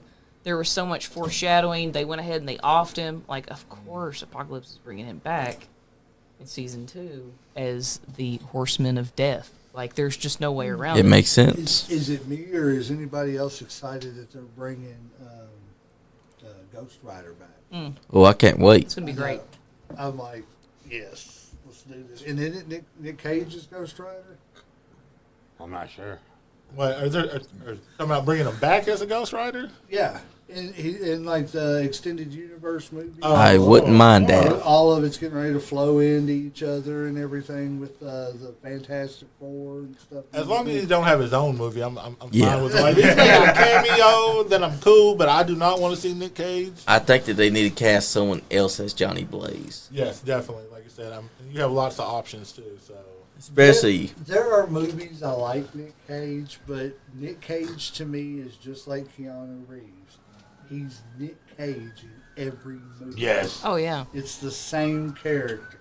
This is something we've talked about extensively, and I really want y'all's opinion on this too, because we've kind of hinted at it. But they're announced that they're coming out with a Macho Man movie, Yes. and there have been tons of people who've had their names thrown into the hat as far as who's going to be who, or use this guy for the voice, use this guy for the body, like, which that would be difficult. But who do you think, like, when you think of, because I'm very specifically, like, I have 3 people in mind. Like, obviously, Machoverse, I don't know if you guys are familiar with him, the guy that cosplays as Macho Man Randy Savage and sets up, sometimes you'll see him out in the crowd at the WWE events, nails Randy Savage, like, has his costumes, everything, looks like the guy, right? But then you Sure have does. Dan Soder, the comedian Dan Soder, who does a spot-on, perfect. Are you talking about the guy Flawless who's talking impersonation. about how you do the? Yes. yeah, okay. And he walks you act through like it. you're not Yeah. losing. Act like you're trying not to lose it on your kids. And Yeah, everything. yeah, Otherwise that's it. it's- Okay, yeah. But I mean, they could buff him out. It could work. But then my third vote is David Harbour, because he did he was Hellboy, so you know that he can bulk up, and he's kind of like one of those Christian Bale types where, like, if you give him some directive and we're like, hey, we want you to only eat a can of tuna for like 2 months, he's gonna do it because he's like real devoted to that. that's right. But I think David Harbour has the look and could do the voice and could get the mannerisms down. But he was already in Hellboy and he was buff. Or Elijah, like if you're going to go wrestling wise. So those are my, I think it's like 4 people. Yeah. But I think some either get a wrestler and kind of trying to turn him into an actor, or get an actor and try to turn him into a wrestler. Yes. I think it probably be easier to turn a wrestler maybe into an actor, just because wrestling is kind of physical or whatever. Right offhand, like I said, I can't think of anybody like probably besides the comedian that we were just talking about or whatever. But I don't know if he. I think it'd be too much work for him to get in shape to actually get into that wrestler body or whatever. So Snap into a Slim Jim. Ooh, yeah. He might be able to snap a Slim Jim. I think that's about it. yeah. But that's a great thing about the Macho Man documentary that's coming out. Have someone that fits the bill. Have someone that has the look. Have someone that can do the voice. Have someone that is dedicated to becoming Macho Man Randy Savage, because not any actor can be cast as that character. What about the cat from the Spider-Man movie? Is he still? Oh, yeah. He still there? Bonesaw McGraw? Yeah, Man. Bonesaw. See, Man, that would be perfect. spot on. Yeah, Be Oh, great. yeah. Knock it out of the park. exactly. I was sitting here trying to think of who, and I can't really think of anybody right offhand. One person comes to mind, but also, taking into account what Hollywood can do now, as far as they can take us and make us look like, Each other, pretty much. pretty much. So, I mean, to me, it's more who can nail the role, who can actually, because you put prosthetics on. Yeah. I don't want, here's the thing. I don't want too much prosthetics to where it looks retarded. Yeah, you're just like, yeah. But I don't want it to look dumb. Here's the thing. We have Kevin Makeley, who played Macho Man in The Young Rock, and I think he did a perfect job. That's true. I don't know if he can do. Because I've never watched that show. Oh man, it for what it is, it's a really good show. For going back and watching like the old school guys through Rock's perspective when he's like 7 That's years right. old. Right. That part's really cool. I like that. And as Iron Claw proved, not every person can play a wrestler because Ric Flair's actor dropped the ball. Yeah. Puny. know, I could have dude. broken him over my leg like I'm trying to that. figure out who greenlit that guy. Me too. I'm still. Give him, you know what? That's the perfect Ric Flair. He was Yeah. like the 5th choice, and like something drastic or tragic happened to the first first 4, four and they're just like, and he was like, "Put me in, coach." There was floods and hurricanes. there were natural disasters that prevented it. tires for some Yeah, reason. so weird. One That was guy's stuck on like- top of Space Mountain. The only time that he actually sounded like he was doing a Ric Flair was there at the end inside locker room I don't trying to believe- do it. I don't believe for 5 seconds that he would have done the helicopter. He wouldn't. That guy He'd have done a light. That cannot guy would have properly tried. execute a helicopter. He'd have done the light switch. Yeah. You could tell. Light switch. You could tell that he wanted to do it in front of Zac Efron, though. As a matter of fact, the movie I seen him in before that, I think he was doing that to a light switch. So, Oh, no, That's his background. That's it. right. that's right. No, one person that I could think of that has the athleticism, and actually 2 people, because they both got the athleticism and they're from the same show, is, and with prosthetics and stuff, I think they could probably, I don't know about their voice and what they could do with that if they're any good at it. But, what's his name? Josh Amell, the Yeah. guy from Heels, and the guy who plays his brother from Heels. Yes. Yeah. Steve and Amel, Yeah. I mean, Stephen Amell. Yeah. They nailed it. Yeah, and that's what I'm saying. I think want that show so somebody bad. like that they could pull from a show like that has some wrestling ability because they've done a little bit of it in that ring, to film Exactly. and stuff. So, I mean, and that's really all you got to do is have enough to be able to film a few Yep. moves to get through a match and everything. So, I You think know. maybe look in that direction and everything to do it. But I'm over the hills that they're actually getting into doing these biopics about wrestlers. Yes. Especially with Macho Man, because he deserves it. Oh, I love Macho. It makes me I happy. got to meet the Macho Man one time when I worked for Stanley Steamer. Unfortunately, the Hogan movie will never see the day of life. That's right. No, Light not now. Hey, my dad got to share a cell with Randy Savage before he was famous. Hey, see, it scared the shit out of me when I met him because I thought we were meeting like a senator or a congressman or something like that.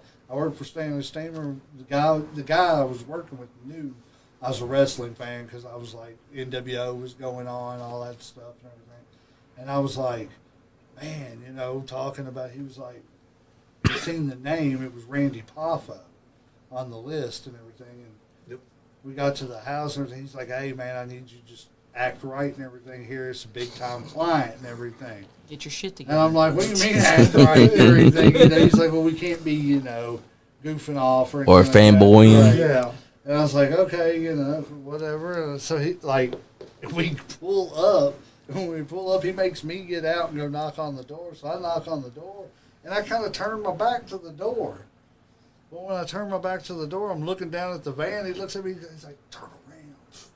And I turned around, but at the same time I turned around, I heard the door start opening, and there's the Macho Man standing there on a pair of crutches in a pair of Superman boxer shorts. That's all he had on. It was whenever he blew his ACL out in WCW. He was him. I guess it was just before or while they were doing the divorce or something was going on with him and Elizabeth. She was upstairs. I seen her. I didn't get to talk to her because she looked mad, and I wasn't about to try to talk to her. I was there to do a job. But I just turned around, and I just looked up, and I was just like, I went fanboy real quick. I was just staring. I didn't know what to say. He just looked at me. He was like, "You gonna come in?" He talks like that for real too. Yep. It ain't fake. It's Definitely. And just think, before that, he had a raspy voice that was coming into that deep voice that we know. Well, he was offering us beer and everything, man. I ain't never thought about drinking on the job in all my life more than I did. But when Macho Man offers you a beer, you drink it. I was going to, but I didn't know if the dude was going to tell on me or not. He wasn't going to drink. Yeah, Macho Man's going to snitch on you to your boss about drinking a beer at work. Macho Man. That's totally the vibe I get from Randy Poffo. Randy Poffo is basically like, you know what, dude? I know I offered you the beer. You wasn't supposed to take it. We'll snitch on you right now. That was a trick. I'm in your mind. Rises to the top. I'm going to slap you to my Slim Jim laughter. Boom rises to the top of the. Yeah. Drink a Budweiser, but snap into a Slim Jim. Oh yeah. That's right. He's just throwing Slim Jims at us as we leave. Gonna test your blood alcohol level. Yeah, can you pass? Can you dig it? You know, before he was even famous, he was stealing steaks and food. Yeah. And my dad shared that jail cell film and didn't even realize they was sharing their cell with the Randy Savage. See? And people don't realize that, like, he's got some roots here in Lexington. Yep. You know, like, people don't realize his Lived dad. right across the street. Yeah, his dad ran Jim. a wrestling. What was it? WC? ICW. ICW. Yeah, and ran it here for what, like 5-6 years. Something Yep. like that. It was open. Everything. I think they did a lot of dealings with Memphis. Oh yeah, back in the Pavo day. territory was like Yeah. just right here. Cincinnati, from about Cincinnati to here. Which how cool was it that he, like, I'm going back and watching stuff about him and Jerry King Lawler and how all that happened from Memphis. That basically said that to get his match with Jerry the King Lawler, he just kept harassing him and sending him tapes in the mail, like talking shit to him.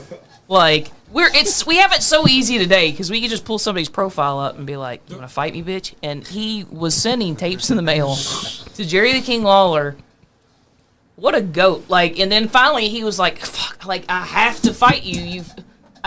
It almost feels like a waste if I don't." Camcorders were not cheap back then. No. VHS tapes were not Randy cheap Orton, back Randy Savage was dedicated to getting this match. then. Yes. And then you got to mail that VHS. Right, Yeah, right. then you got to mail it in. There was no express mail back in. You was waiting 6 weeks to And get response. That was at Rupp Arena too when they finally did face off, wasn't it? Was it Rupp? I thought it was Louisville It Garden. may have, well, it may have been. May have been It Louisville. was, yeah. May have been all. But they did. of They the did. above. Right, it may They were have been. territories. They ran by the Yeah. same card every other. It wasn't just one place they ran the show. How crazy is that though? That back then, even in the 80s, you could run a show in Louisville, and a week later, run the same card in Lexington, Yep. and the same results. But the results had not made it from Louisville to Lexington. Probably That's would have been right. a lot easier. That'd probably make it a lot easier on people and be Unless like, you "Oh just shit, happen we to got to be come up in with a the new crowd at finish." both. Yeah. Yeah. It's like, you just didn't. I mean, there were the dirt sheets, yes, but you had to be in the know to get, your hands on the dirt sheets and stuff like that. So, I don't know. I think it was a great time in wrestling because you didn't know. That's right. You just watched it to enjoy it. Like I seen somebody message, or they posted in a wrestling group. They said, if I'm watching wrestling and stuff, how do I know who's going to win the match? Or how do I predict it and everything? And people were sitting there, giving them hints and stuff about, well, if this happens. Blah, Damn blah, you blah. smarks. Finally, I just messaged. I said, you don't. Just sit back and enjoy the match. Stop trying to predict it and just enjoy what's going on. My favorite thing is when they're asking, hey, I can't follow this wrestling stuff. You got to give me a hint. Does this guy win? Is this guy going to turn this guy? Hey, I know that guy's going to turn. Oh, he didn't turn. Can you give me a hint when he's going to turn? It's smart behavior. I've got a foolproof way. We were talking about this earlier. A foolproof way to know who's going to win the match is wait until the three count is over. That's right. That's right. And then I'm like, called it. Sean does that shit. We'll be going live, and he'll be like, match will be over, and he'll be like, well, that's who I was calling to win the match. No, the fuck you didn't. You're supposed to do that before the match is over. As soon as that ref comes to the three, I knew he was winning. Yep. I knew it. Called it. But that's the funny thing about it is that wrestling has always had these kind of smarts where they think that they know it all, and they don't try to invest themselves in enjoying the storytelling. If they just sit down, watch the match, they'd realize that they can get invested into it just like they would a TV show, just like they would a movie, because it's all about the bad guy versus the good guy. You're watching a war between these two to find out who's going to overcome the bad guy, and if the bad guy is going to take down this baby face and kill him. Well, it's what I tell people all the time when they ask me who's going, who's going to win this, blah blah blah. Who you expect to win? I tell them, did you sit down and watch Terminator, expecting to know exactly who was going to win or what the outcome was going to be? Exactly. At the beginning of no. It's the last thing I'm worried about. about. Watch the entire movie so that you could piece it all together, so that at the end, when whoever won, whatever the outcome was, you knew. Well, that's right. That's a wrestling match. You watch it from beginning to end, so you know why the outcome happened. You got to enjoy it. Salt to the face. Sometimes the bad guy put his feet on the ropes. That's right. That's part of the story. That's right, because there's so much. It's I don't understand people that want to. It's like you don't, and even getting away from movies. You don't watch the NBA, wanting to know who's going to win the game in the first quarter. That's right. Watch the game. Find out. Enjoy it first. Yeah.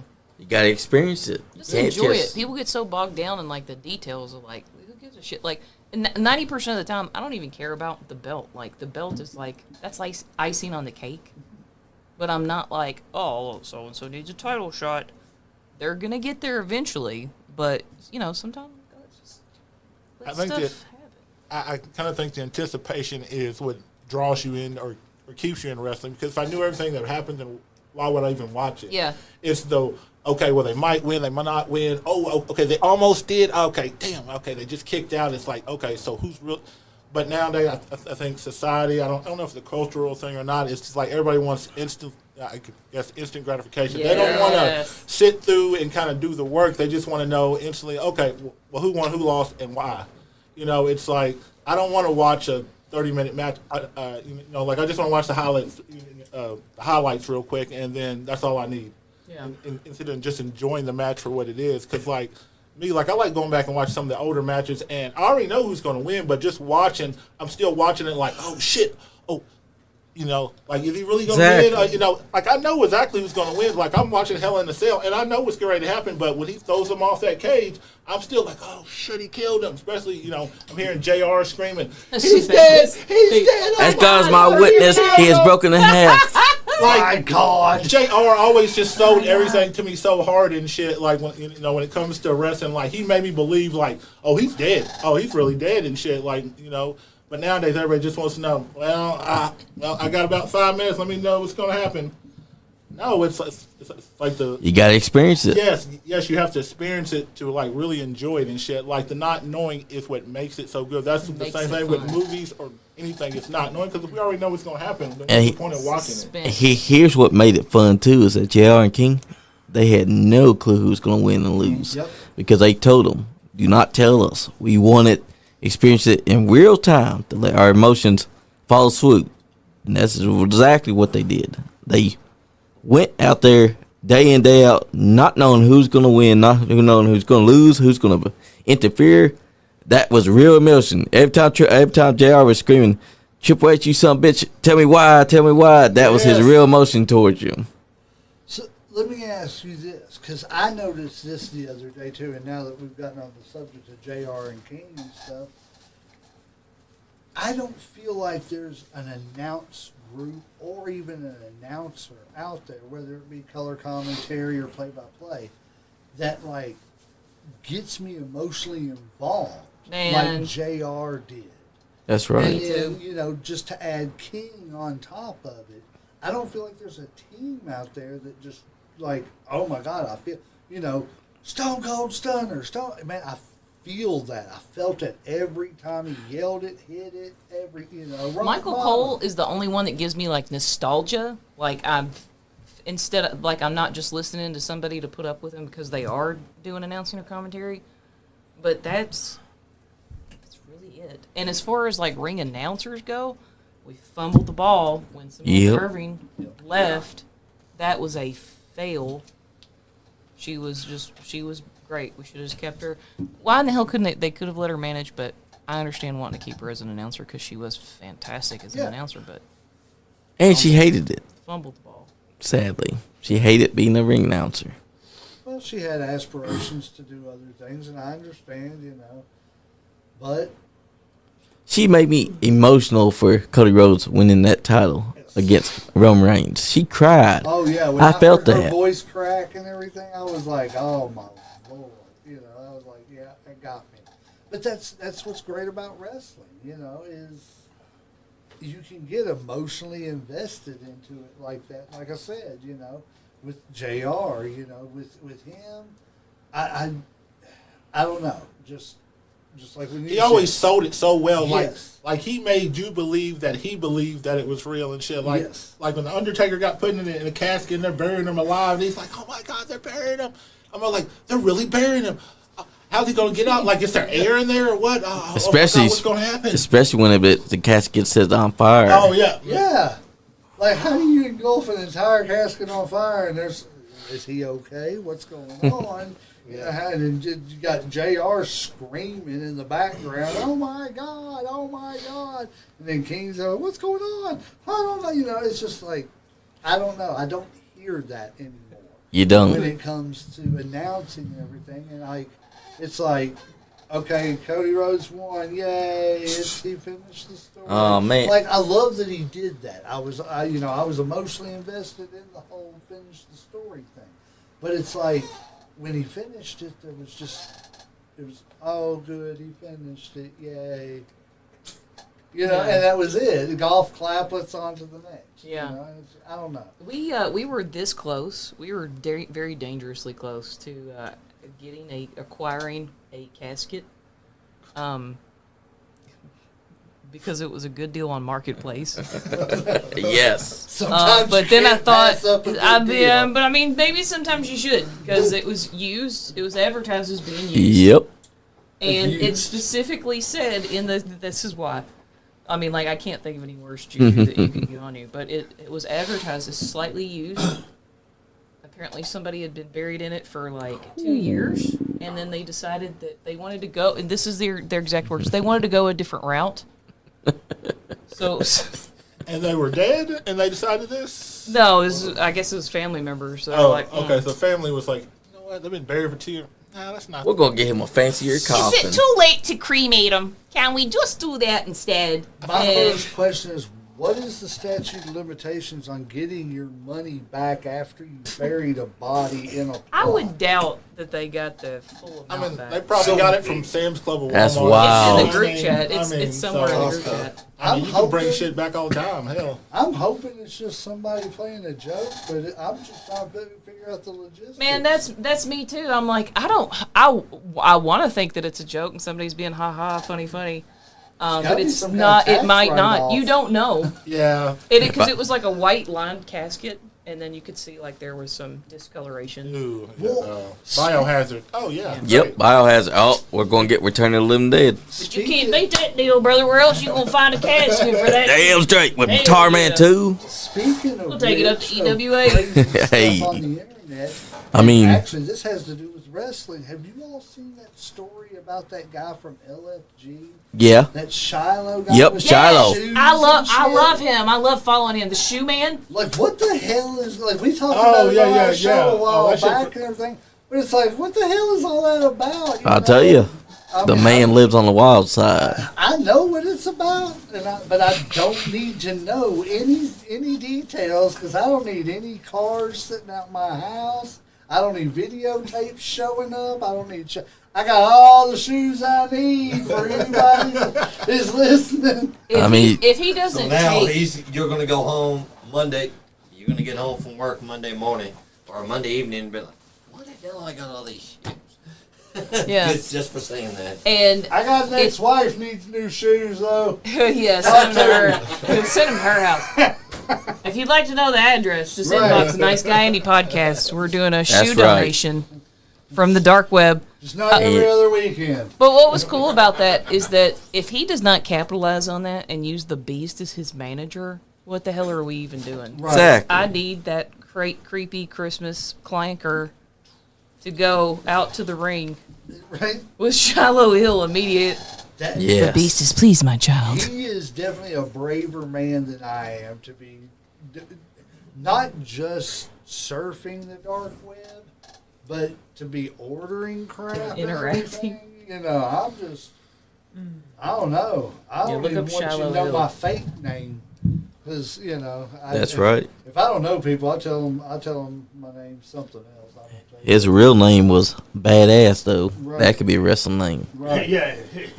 His real name sounds like a wrestling name. His wrestling name sounds like his real name. Yeah, yeah. Isn't it like Hulk or something It's like Thunder that? Keck. Thunder Keck. Thunder Keck. Yep. It's And his you went real with name. Shiloh Hill? Yeah.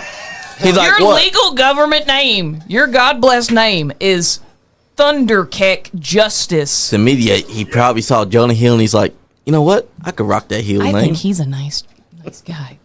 I like that guy. He sounds gonna like a become wrestler. him. She said, "I like him. I hope he succeeds." What was his parents thinking? It was like, man, I need a badass name for my son. Chuck He's going Norris to be is a taking pro Thunder wrestler Kick. one day. Thunder Keck is going to be our kid's name. Drugs. He comes home. They were Yep. thinking Oh, about Dad, drugs. I made it. I'm going to be Shiloh Hill. They're like, what the fuck? But have you seen the fish He's doorbell? Native American, so you know. Yeah. Coyote plays. Have you seen the fish doorbell video? That's like his one of his second successful videos is the fish doorbell, where he's talking about explaining it.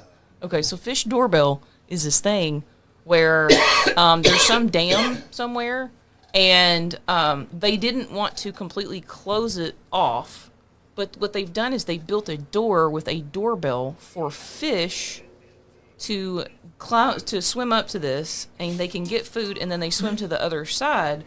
But instead of just like having a mechanism on it, because they couldn't figure out, well, how do we do this to know when the fish are, ringing the doorbell, they just made it live online. So it's like a live feed, and you can watch, and you can press a button on your keyboard, and it will open the door for the fish when the fish show up, and they call it fish doorbell. Nice. So they've relied on volunteers, but he was talking about how much he loved it. Of course, he was like missing his front tooth, and he was like, "Fish doorbell is great, you guys." Everybody needs to know about fish doorbell. That's right. Not as popular as the Beast or the Shoe Man, but what if he fought the Shoe Man? That'd be What if they did a whole ass storyline where Shiloh Hill fights the Shoe Man? Yes. What is this, TNA? Listen, Joe. He's coming to the main Joe. card, I think. What if he This would be a great storyline. I'm telling you, bro. Yeah. It'd be great. It'd be making us money, bro. So it's Bro, slow. put them on the pole, bro. So it's he slow. debuts and all you see is a ring doorbell looking out of the street, and all you see is fish coming. Yes. But they're little sharks. And he's Shiloh the shark now. Oh shit. You know how long we've been on here? How long? Close to 2 hours. Oh, wow, really? Yeah. We're actually getting close to the money when it's time to go to EWA. Shows you having a good time. That's right. Time flies when you're having fun. AEW That's gonna right. Be a good time tonight, though. Hell yeah, it was. Facebook, I had. Oh, you're Yeah. totally fine. I understand that. I was logging in one day. It was like, shit. We'll have to get you back on. Hey, we're more than happy to anytime. And we're willing to come out to y'all Yes, show. Just anytime. let us know whenever and send us a link and we'll come in. We'll get everybody together and figure Yes. it out and everything. Yes, Figure out sir. whenever y'all got time and everything. Like I said, we do it over StreamYard, so Nobody's got to go nowhere, do anything. We can all just sit around and BS again. Yeah, we can do. Yeah, we do remote stuff too. That's right. We can talk about a specific subject. It's Heck whatever. yeah. I'm down for anything. I just enjoy wrestling. Damn, Skippy. We all do, because that's what it's all about. That's what this podcast is about. Professional wrestling is what brings us all together, because there's no other sport like it. Nothing beats professional wrestling. And I will put that up against basketball, football, hockey, any sport that you can think of that brings people together. Wrestling is the sport to go to. That's right. Guys, who will say your goodbyes first? I'll let you go first. Oh, I was going to let you go first, sir. Go ahead. I just want to thank y'all for having us here. I appreciate everything. Like I said, this is the first time being on like somebody else's show, and right. You guys were great. We had fun, relaxed. I felt like at home or whatever. So, like I said, I appreciate everything. I just got to reiterate what he said. Appreciate the hospitality. Appreciate you sir. having us on. Wrestling is a sport unlike any other. It brings people together that, I don't know how many times, I've seen people that you normally wouldn't see together, hanging out, rooting for the same person, everything. Just goes to show you we ain't all that different. Everybody come together, enjoy some wrestling, just have a good time. Ring the damn bell. That's right. Dang. Ring that damn bell. I'll say mine. I want to thank you guys coming in. When we met you at EWA a few months back, you didn't feel like strangers. You felt like brothers. Just like as soon as we met, instant connection. Loved it. Joe, Big Do, Jane, Johnny. Everybody, thanks. Everybody out there, stay nice. That's my call sign. That's right. Big beard. Headlock, Heels and Havoc. Thank you for coming in today. Thank you for willing to partner up, willing to share alike. Yes, sir. Thanks for all of you guys for tuning in. Thanks for the comments. Can't wait to do it again, guys. Damn, EWA Skippy. tonight, let's get it in. Anytime. Like I said, if you ever want to do any watch-alongs too, let us know. Heck yeah. Heck yeah. Dude, you want to throw in there? We're glad to see you, man. We hadn't seen you in forever. Yeah, I've been busy at my aunt's house and stuff. Been doing other things. Want to give a shout out to McLeod's Coffee House I work at.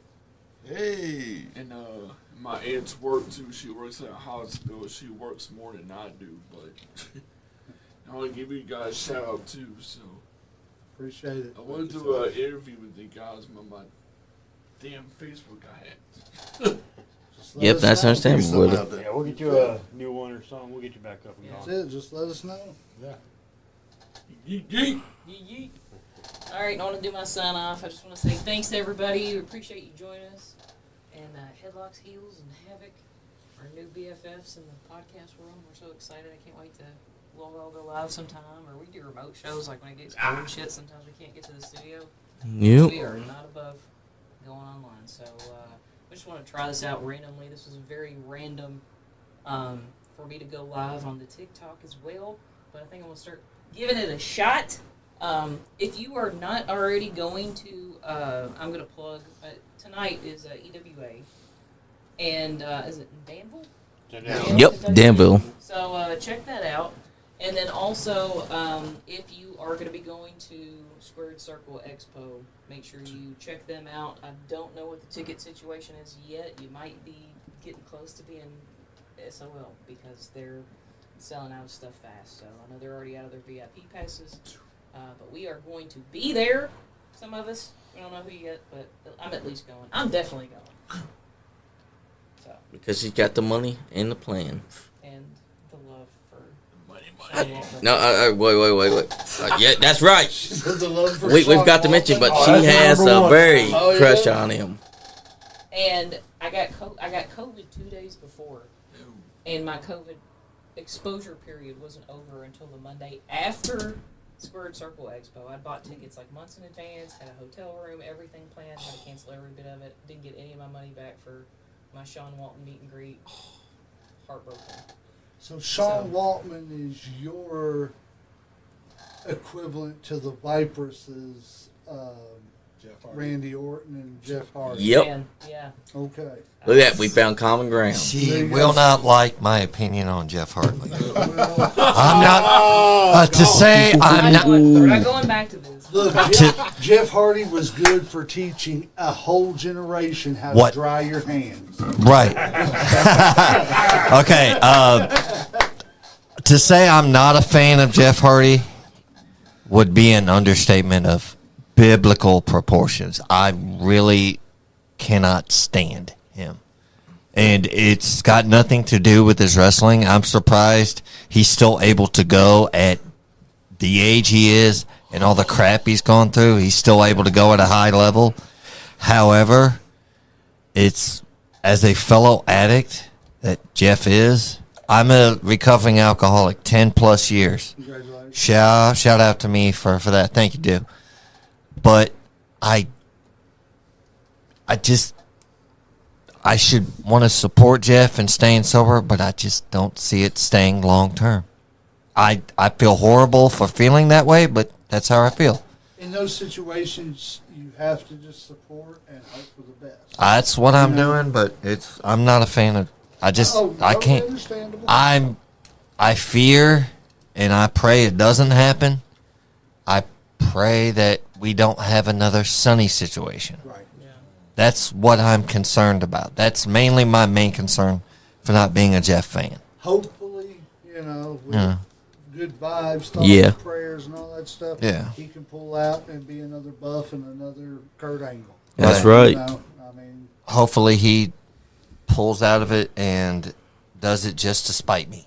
Where you Hey, finished, James? Sometimes spite gets you through a lot more than just grit and determination. I'll just on a side note, on a funny note, while we're closing, and there's the Sunny situation is nothing to laugh about. No, it's not. But what was funny is that there was a guy that started corresponding with her while she was in prison. Yes. You guys I heard about that. And he's in the Wrestling Fan Hall of Fame now. If there's no official Hall of Fame to put him in, he's in the Wrestling Hall of Fame He now should because be. he had phone intimacies with Sonny in jail. So he's a bit of a folk hero. Oh my God. 30 years ago, I'd have bragged. I would have too, because she looked good back then. But as she got older Don't and think the I'd be telling addictions, so many people about that now. It ain't even because she got older. It's just, don't forget, she also had the Godwin shit on her and spit. I bagged that. No, I don't think that's. But I just want to say I love everybody, and we appreciate you guys tuning in. good pizza. So. It was good. Thank you all. Guys, I just want to say thank you for joining in with us, commenting, watching, because we appreciate every one of y'all. Without y'all, we would not be here. So, guys, I want to show y'all love.